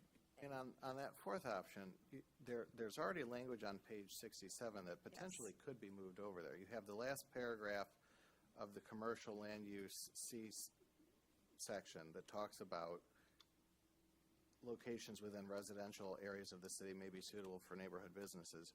You could convert that to move it down to the multifamily attached residential portion, say something along the lines of, while most uses in the district should be residential rather than commercial, some locations within the multifamily attached residential areas of the city may be suitable for neighborhood businesses. If you then want to expound on the types of intensity that you envision, you can, and then continue on with the next sentence that you have, that site plan review kind of offers you the backstop to make sure that the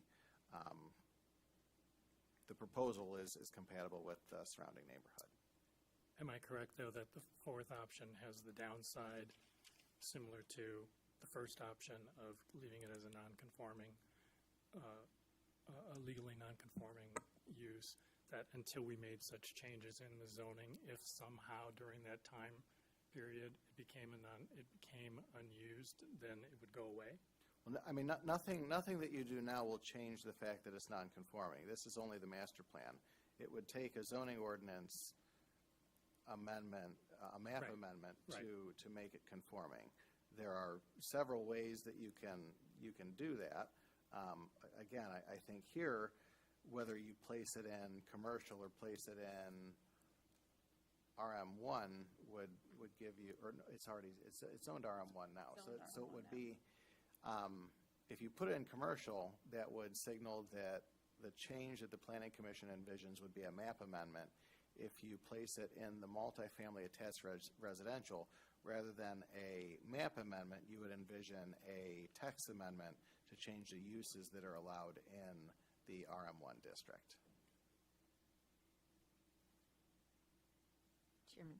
And I think the latter one probably, as you suggest, would be more compatible with what the city council has asked us to do. And I was just going to say, so mixed use is just a future land use. We don't have it defined, so that would have to be done. Along Larry's point, thank you very much, that the city council really heard the residents speak, and I think the balance would keep it as residential, adding that possibly through special land use, an establishment could be created in RM1 that adds a little extra layers for involvement of the community and what goes into their direct community because they're the most impacted. That could be put as an option, but I think the ultimate goal was to not have it rezoned, considering it's been multifamily for many, many years. A lot has gone on reliance on that. And I appreciate that commercial space along North Shore Drive has been turned over to residential, but it has been turned over to residential. And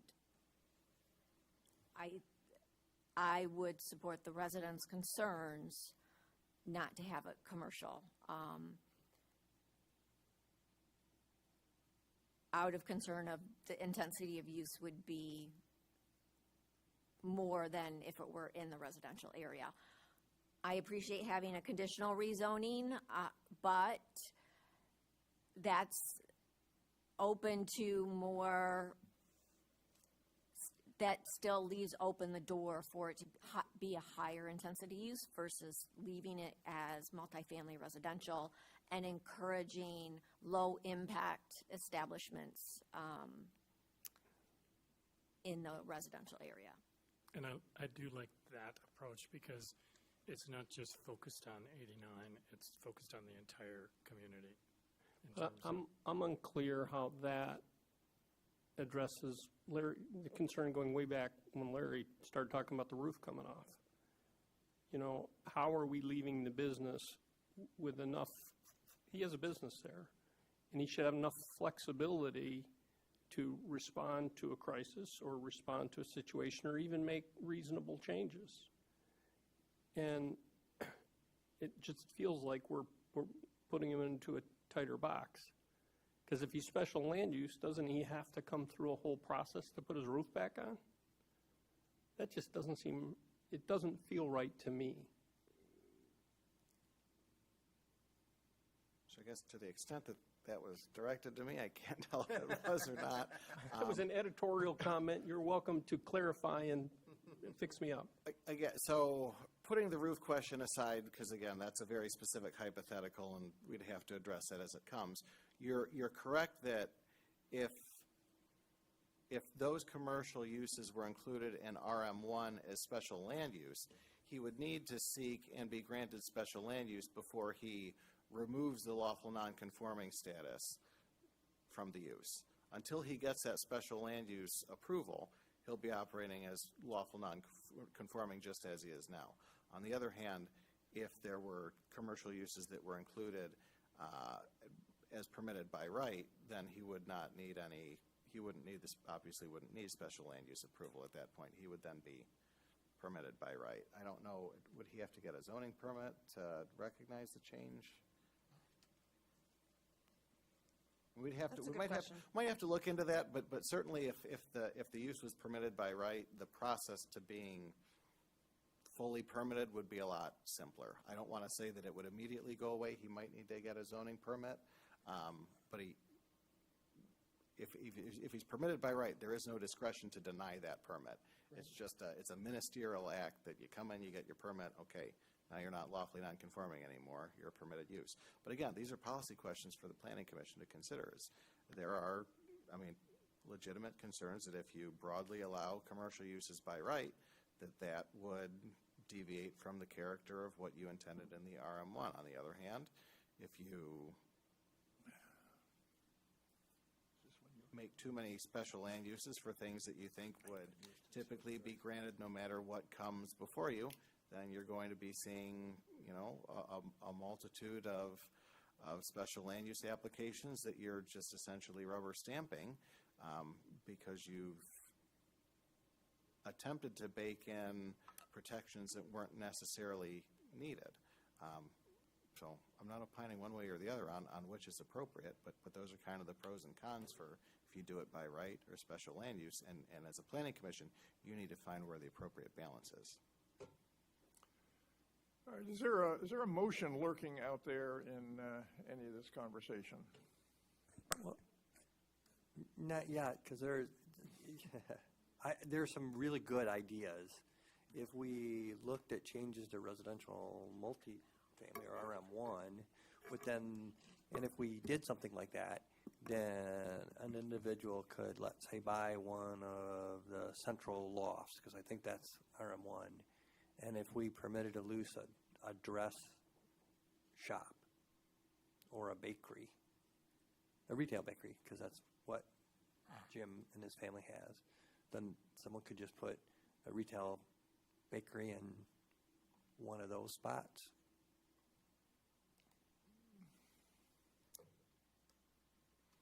And I'm saying that because that's inside a building that, one of those buildings has, I don't know, they have 20 some odd residents.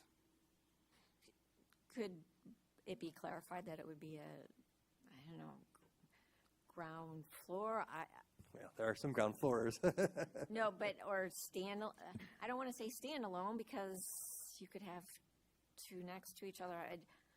Which may be appropriate somewhere. Yes, you can place restrictions on the use, and all of this is stuff that you would be able to go through when you do the text amendment. You could, put in those types of restrictions so that you don't allow, bakeries would only be permitted by right on the first floor.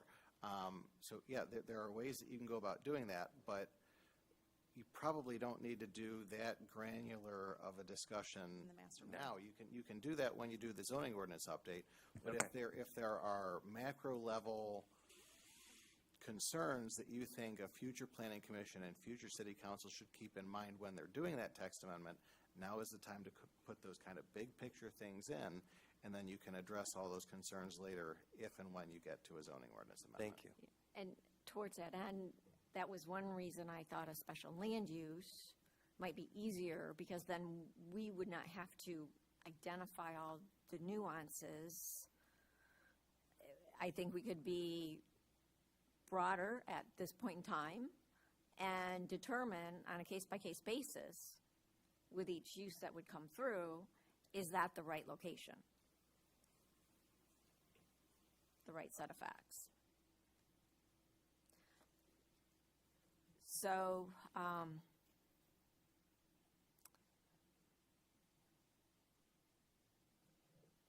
was on page.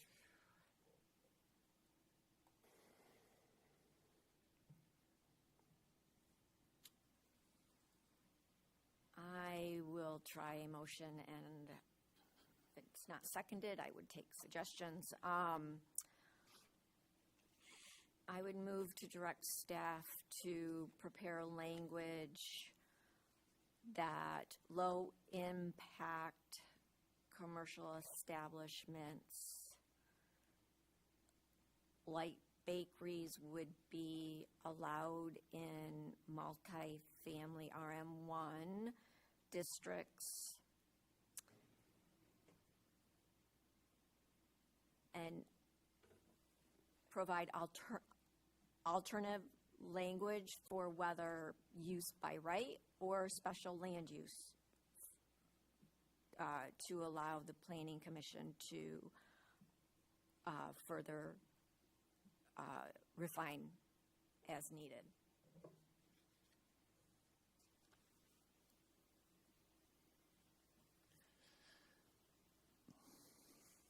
Did you get that, Samantha? Could you try to rephrase? To direct staff to prepare language that low-impact commercial establishments like bakeries would be allowed in multifamily RM1 districts and provide alternative language, whether used by right or special land use, to allow for the Planning Commission to further refine as needed. Thank you. Further refine the master plan? Second. Second, I'll ask you a question because the city council specifically directed that the future land use map be changed. This motion doesn't speak to that, I don't believe, does it? Right. So I would amend at the beginning that we would change the designation on the future use map for the property 89 North Shore to multifamily Residential. attached residential, and direct staff. Support. Okay. Any discussion about that amendment? Discussion, do we want to expand examples of low-impact businesses, or do we want that to be the future discussion? You've given one example. Clark, hold off. We have an amendment to discuss Yes, so we have to vote on the amendment. Oh, first the amendment, okay. Thank you. Any discussion then on the amendment? It helped clarify the original one that we can then discuss.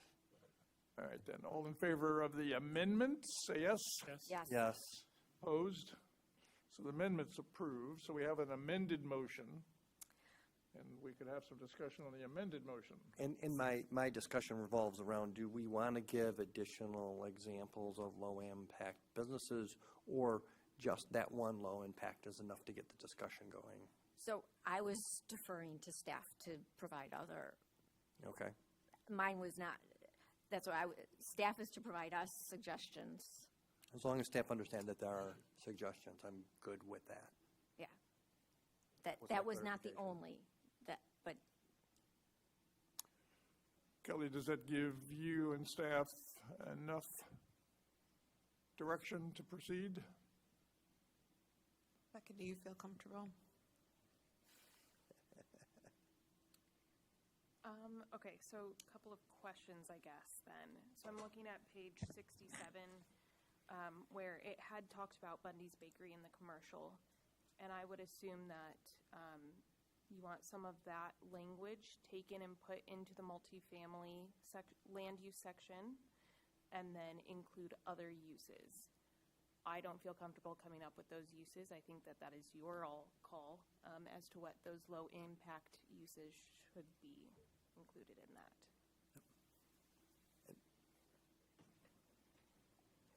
So you're recommending moving that language? It was more of a question. I'm assuming that that's what you meant, but I would like clarification on that.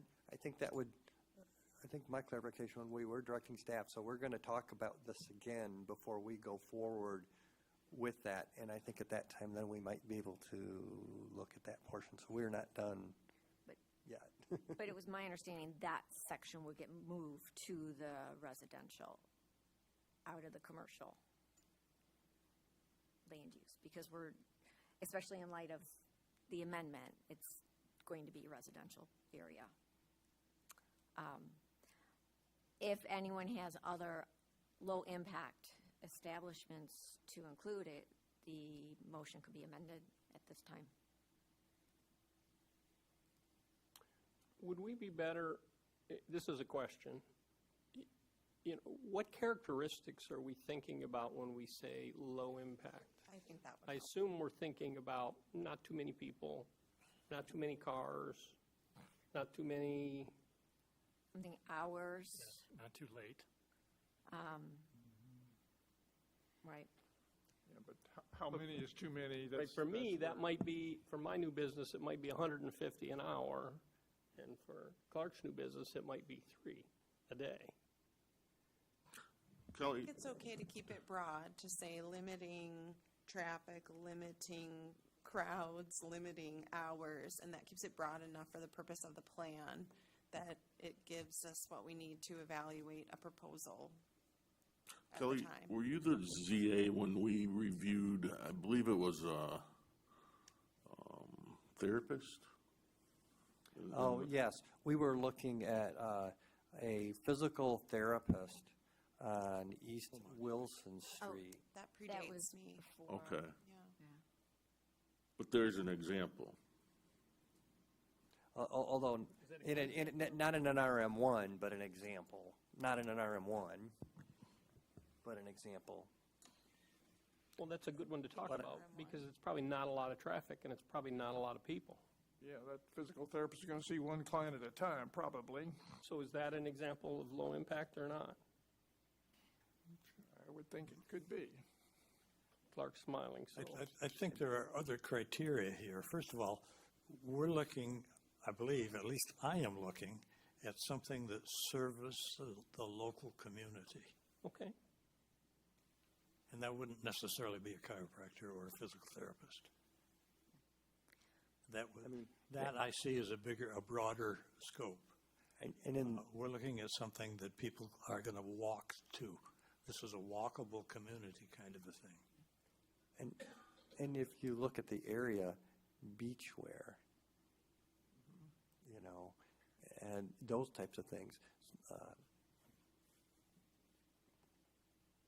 May I ask, Becca, do you have, or maybe legal counsel, sorry, some general definition for low-impact businesses that would help guide, as opposed to specific examples? I don't, but I do think keeping it general, such as, not too big of a crowd or limited hours, that's more what we're going for in a master plan rather than specifics. Leave that to a future planning commission. Okay. I mean, no, I don't necessarily have a definition of low impact, but the B1 district is the neighborhood business district, and a lot of the things that the Planning Commission is talking about are the uses that are included either by right or special land uses. I'll just read through them. Uses permitted by right: art studios, financial institutions, live-work units, permitted uses with outdoor seating, personal service establishments, professional offices, public facilities, residential above permitted uses, that wouldn't apply to what we're talking about, restaurants, retail businesses, and then by special land use, medical and dental offices. And I would add the intent of that district states that this is for neighborhood convenience shopping, including retail businesses or service establishments that supply commodities or perform services that meet the daily needs of the neighborhood. They are scaled to be compatible with neighborhood character. We get back So to you've all just walkable, described the walkable B1. neighborhoods with that. And I think one other aspect, neighborhoods, families, kids, is, and lower, short hours, that end, 3, 4, 5, 6, would not necessarily be amenable with alcohol consumption. And not part, I just think of some of the things with the social district and, how that might be extended further. Looking at the different areas that are RM1 that are close to downtown. And so just trying to keep it family friendly. I think Kelly has enough to put some language to that. We have an amended motion that's been supported. I do have one other clarifying question. There was a reference in Commissioner House's motion about an alternative for whether this should be permitted by right or special land use. I guess I want to know if there are two other alternatives that are within that scope. Is Planning Commission interested in seeing perhaps a mix of some that are permitted by right and some by special land use? I mean, that's what I meant, was you provide what you think might be beneficial, because, and in fact, in the neighborhood business district, medical and dental offices are special land uses, but others are by right. So based on this, if you think certain things my understanding is if you think certain things would be better special land use or by right, based on your experience, that's what I'm relying on for options. And I guess a follow-up, is there a desire within those alternatives to leave whether these uses are done by permitted by right or special land use outside the scope of the master plan and to be decided at a future date? Or does the Planning Commission wish to specifically designate these things in the master plan? The way the master plan sounds, that would be really granular in the master plan. I think the guiding document would us to come up with something at planning that council would be amenable with. Possibly, if you think something might be useful, types of characteristics that might warrant a special land use versus by right, versus specific uses. Does that help? Yeah, so if I think if I understand it then, we're looking at, we want to characterize the types of uses that would be allowed in RM1 that are neighborhood type businesses, and also to identify factors to be considered in determining whether those uses should be considered or should be allowed permitted by right or special land use. Is that a fair statement of the motion? I think so. Okay. That was my intent. Okay. Thank you. All right, then, Samantha, could I ask you one more time? Would you read the amended motion so we're all clear on what we're voting for? I do not have the amended part. What you chose to add. Mike, would you help her with the amended motion? That the Future land use map? future land use map designation for the property at the corner of North Shore Drive and Oak Street, specifically 89 North Shore Drive, as Bundy's Bakery, be changed back to multifamily, or be changed to multifamily attached residential. And then it goes with the rest of. I can read the rest.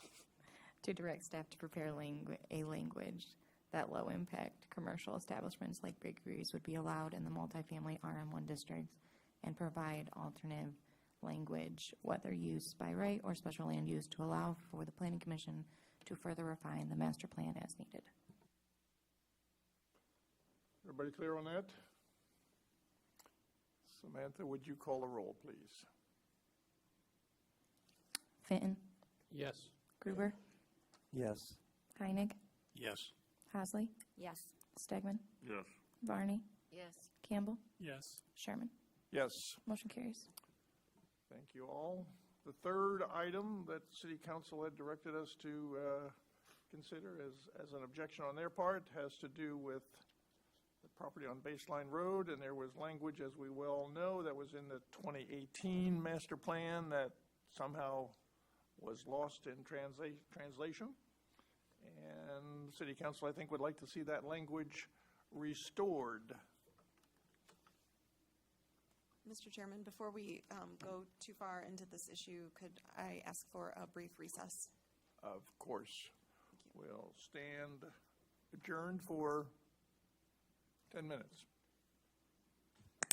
Could we sit adjourned maybe, or No. walk adjourned, or do we have to just stand adjourned? You can do as you please. I'll have you know, the group excused you just in case.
Yes, sir. Yeah. We are, yeah. Staff seems really good, knowledgeable. She is a chemo doctor. She is All right, the third area of objection from city council in regard to the draft plan had to do with the property on 120 Baseline, as I said earlier. And there had been language in the 2018 plan that spoke to the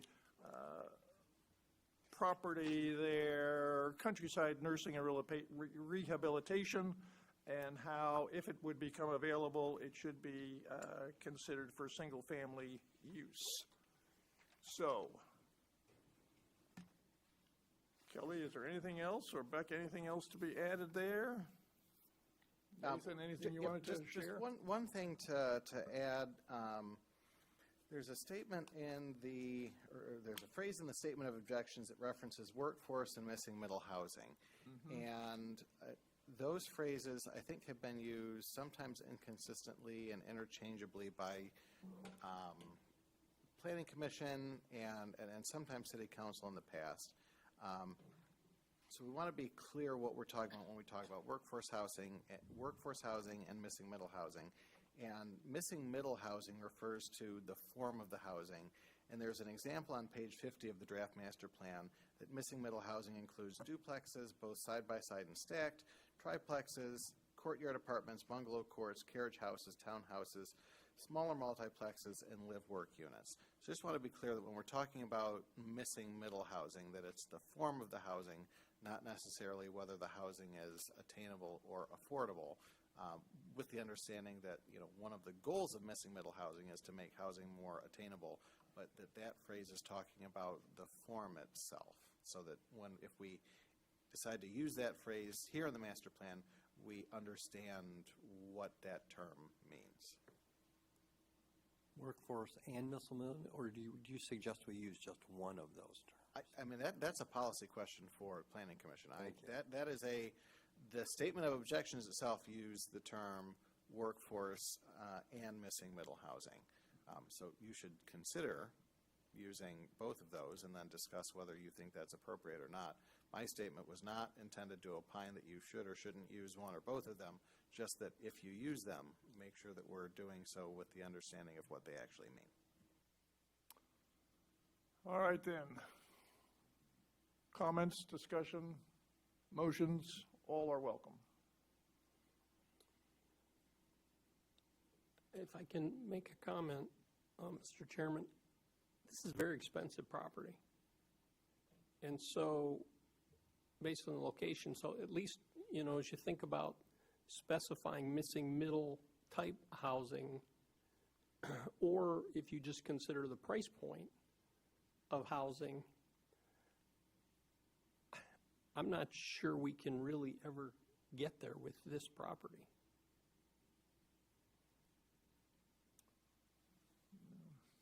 I guess I don't know that's if that made any sense subject at to all. debate. I think we probably could, but that's not what this objection is about, I don't think. I think then I'm misunderstanding it, because I thought that's exactly what this objection was about. Well, the objection says that the area has been identified where residential land use is appropriate for single-family homes, attached residentials. And actually, the language in there is not well worded. Attached residential dwellings and not resorts, specifically workforce and missing. What's resorts got to do with any of that? Chairman? Yes, ma'am. So the exclusion of resorts is because the current future land use map for that area indicates that it's the multifamily that also includes resorts, but Right. the notation on the future land use map itself actually does not include resorts. Could I interrupt you just a moment? Sir, thank you very much for being here. We appreciate you coming. Thank you. Yeah. Okay, thank you. Appropriate.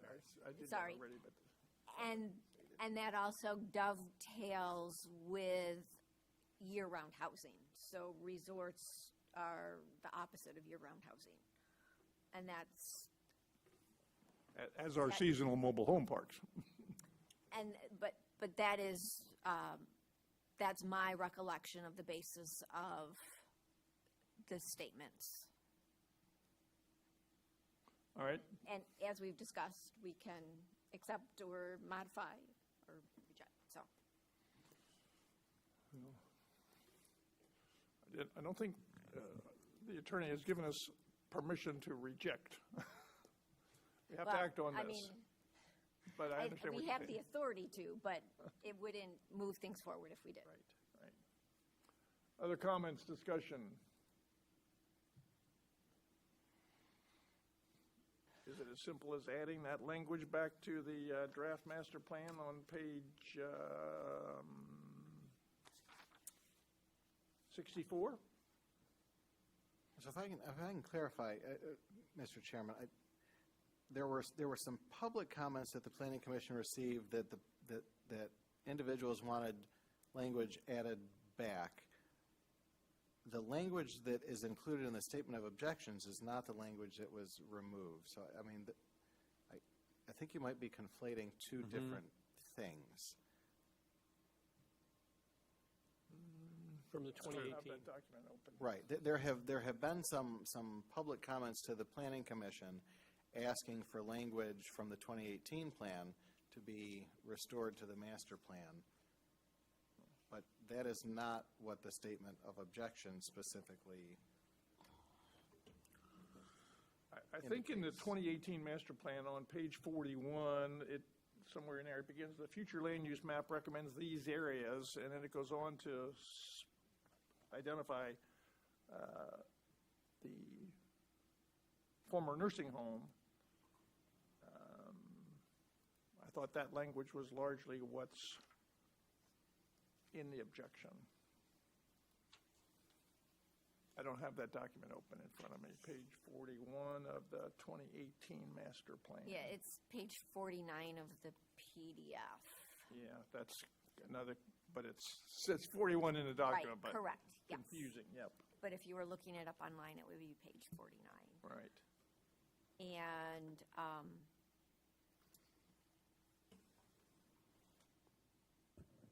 yeah, there was another, I was trying to find where that one paragraph.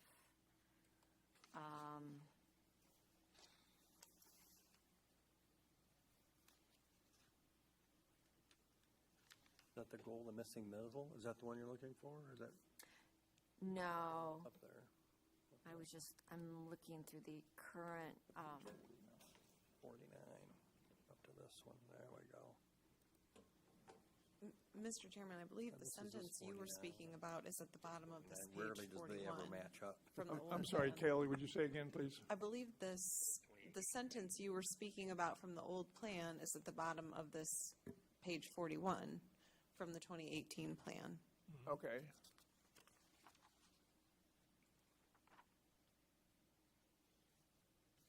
Could you enlarge But- that one more time? Yes. And the attorney is correct that is the statement that many people have requested in their emails to be restored to the 2025 master plan because it had been redacted. So the point I was trying to make, and maybe I wasn't clear, is that doesn't mention workforce or missing middle housing.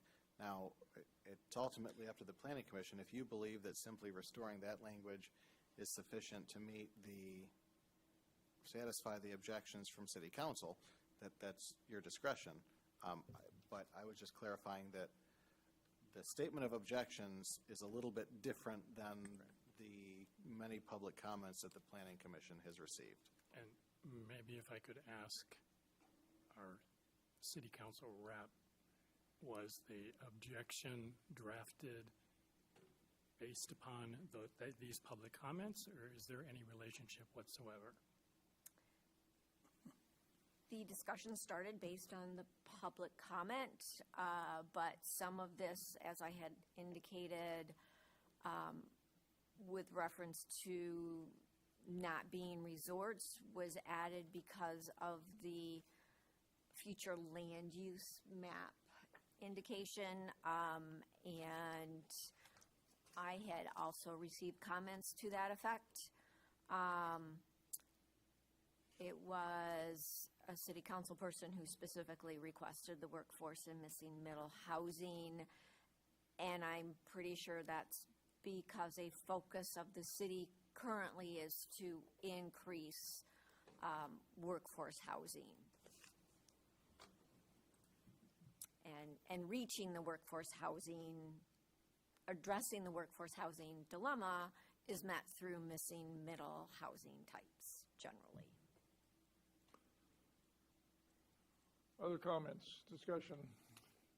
Mr. Chairman, if I might, I agree with everything you said, but it seems like the language for single-family homes that we've received all the input on, and the language from the city council with missing middle housing, they're actually very different types of housing. So the communications we did receive, as people were talking to us, they were also saying it would be great for year-round housing. And I believe that, I suspect that is the basis of reference to workforce housing, because that would indicate it would be housing for year-round families. I think that was a lack of clarity in the paragraph that Kelly had put up in the current master plan.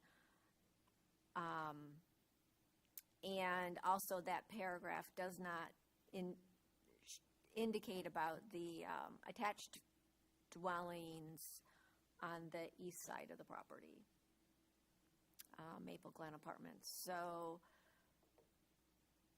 I mean, I would encourage incorporation of language similar to what the city council has recommended. Based on our discussions, and based on the goal of the city, and our efforts for housing. Yeah, I have no issue with the objective, for the city. It just seems like single-family homes and middle missing housing aren't completely compatible. I understand what you're talking about year-round residents. In my neighborhood, about half, they're all year-round homes, but only half of the houses are occupied year-round. So. But we keep hearing, we heard the gentleman tonight, when he was graduating, it was 6,000. We're now below 4,000. I understand, and I agree.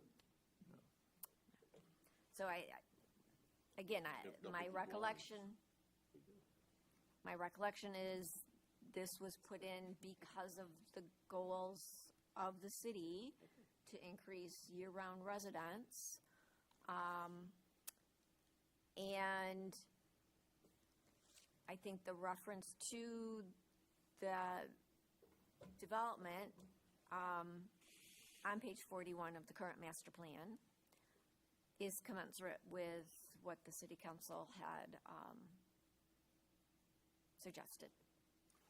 Mr. Chairman. Yes, sir. I move that Planning Commission concur with the request of City Council on item number 3 in their resolution number 2025-35 and recommend that the wording there be inserted appropriately into the master plan.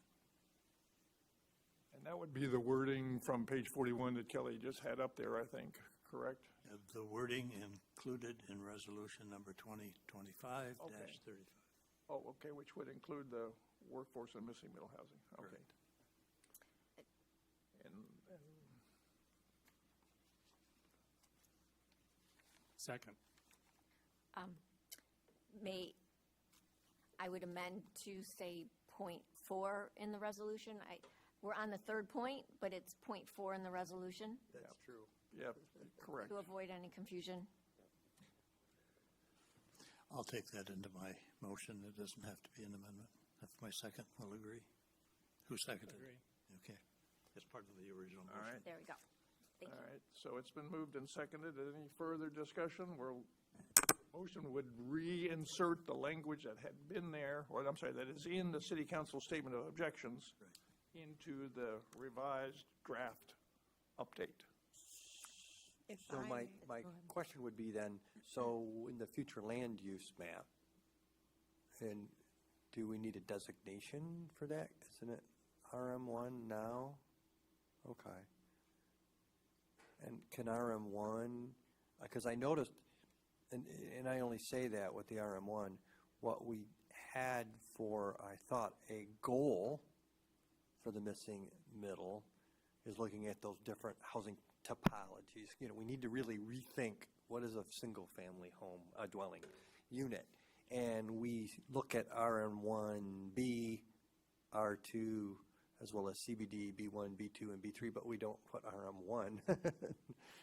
So I don't know if that would be confusing then, if we, I'm for what we have. I just want to make sure the map looks like what our goals would be for that. Or is that too granular? May I add? So I appreciate you bringing that discussion with the workforce and missing middle housing. Would it be better to say, for the wording to be, and not resorts, let's see.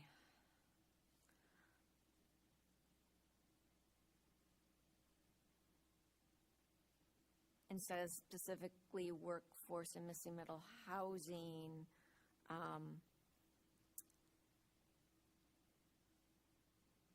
consideration of striking that specifically workforce further on and inserting consider appropriate missing middle housing to support workforce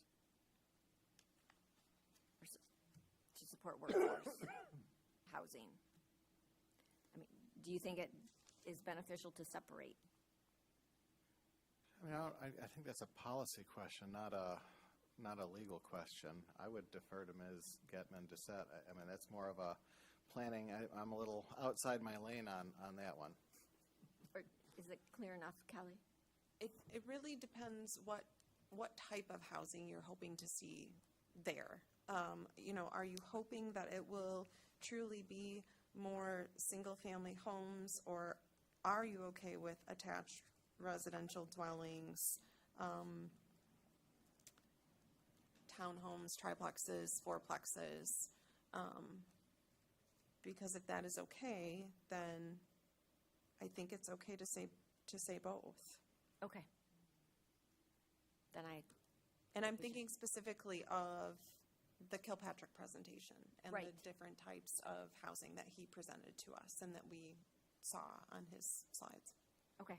No, if it's clear, then that's fine. Okay. Any final words?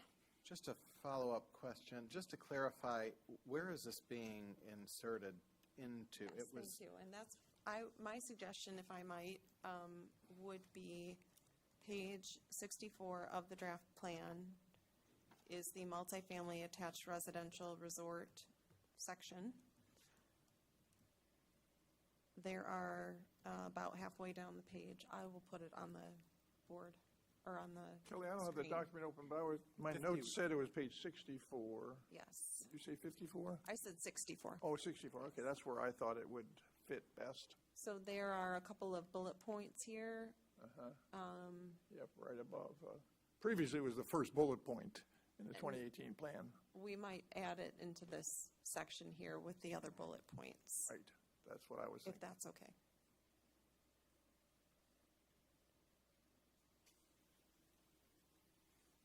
Do you need that in a motion? City council wanted to put it in, let them put it in wherever they want it. Well, this is the planning commission's doing this at this time. Well, we're trying to provide Kelly and staff with enough Gotta do guidance. I'm trying to give them 1 point exactly the way they asked for it Well, here now. Well, I think that does, because I think we'd think put it it in the does. future land use map for RM1. That fits Yeah. That's where as another bullet point, you know, because we talk specifically about Oak Street, Dockside Harbor, then we also talk about this property. Mr. Chair, can I ask a clarifying question? The sentence leading up to the bullet points though says the future land use map recommends those areas that are currently zoned RM1 for multifamily attached residential resort land with several exceptions. But isn't this property already zoned RM1? It is already zoned So R. it's not an exception then? Exception. We may need to reword Okay. some of that. Nope, you're right. 120 baseline is currently MF/AR/R, is it not? That's the future land use designation, but it is zoned RM1. Yeah. And so Oh, the okay. bullet points here you're are right. areas that are supposed to be designated multifamily attached residential resort, but that aren't currently zoned RM1. Yeah. So I would suggest that probably the sentence before that will need to be tweaked as well. Yes. It'll go in this section of text. Kelly, have we given you appropriate guidance? Is the motion clear enough, or do we need to amend it to give you Scrivener authority to amend?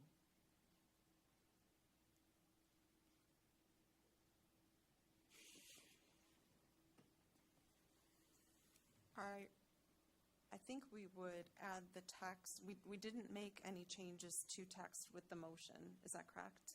Correct. Okay. I think that's what we would add to the text.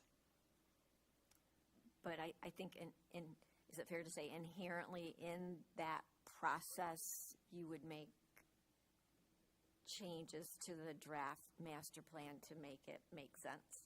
Okay, Is that fair? that's okay, yes. All right, then, we've Just got to- a motion. To clarify on that, we're talking about incorporating the text from the statement of objections, Yes. not the text from the 2018 master plan. Yes. Correct. Okay.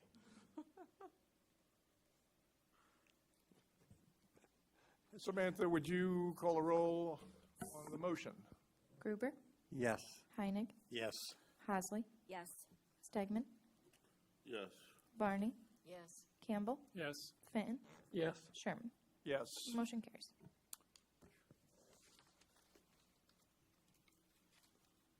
All right. We have no further business according to our agenda. Anybody like to make any final comments? I think it would be appropriate, Mr. Chairman, for us to discuss what you'd like to do next. We'll probably, it will take a period of time for us to make these edits and bring this text back to you for review prior to scheduling a public hearing. If we can only address those changes that we made only, that sounds really appropriate, then we can give a package back to council. I'm not sure if it's exactly what they were looking for, but we discussed each of these items and provided some type of either answer or direction or exactly what they asked for back. Yes.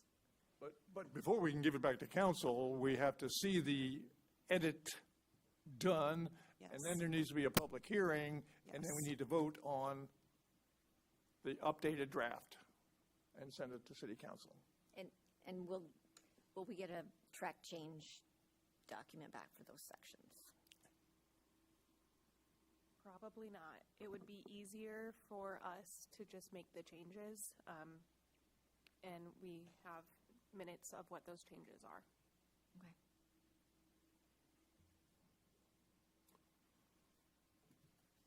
Okay. Anything else, Kelly, in closing?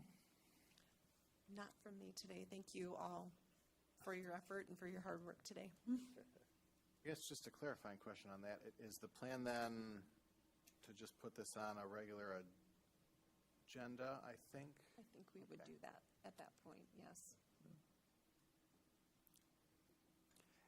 And I just want to thank everyone for allowing me to speak out of order, to have Kelly bring an officer in.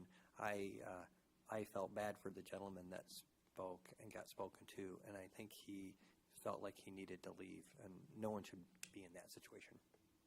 So thank you, Kelly, and thank you to the officer, which we did. So Yeah, thank we you. did, we did. Paul, any final closing marks? No, sir. Tim, anything?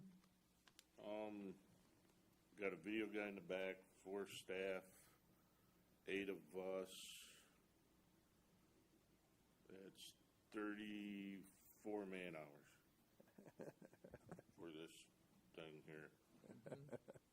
That's all I have. Are you submitting an invoice? 34 man-hours. So noted. Mike, any closing comments? No. Thank you. Mary? Just thank you, everyone. Janice? No. Larry? Well done. Good details. Thanks to all for your persistence, with Kelly and Samantha and Nathan and Becca. Thanks to all. I'm going to declare us adjourned.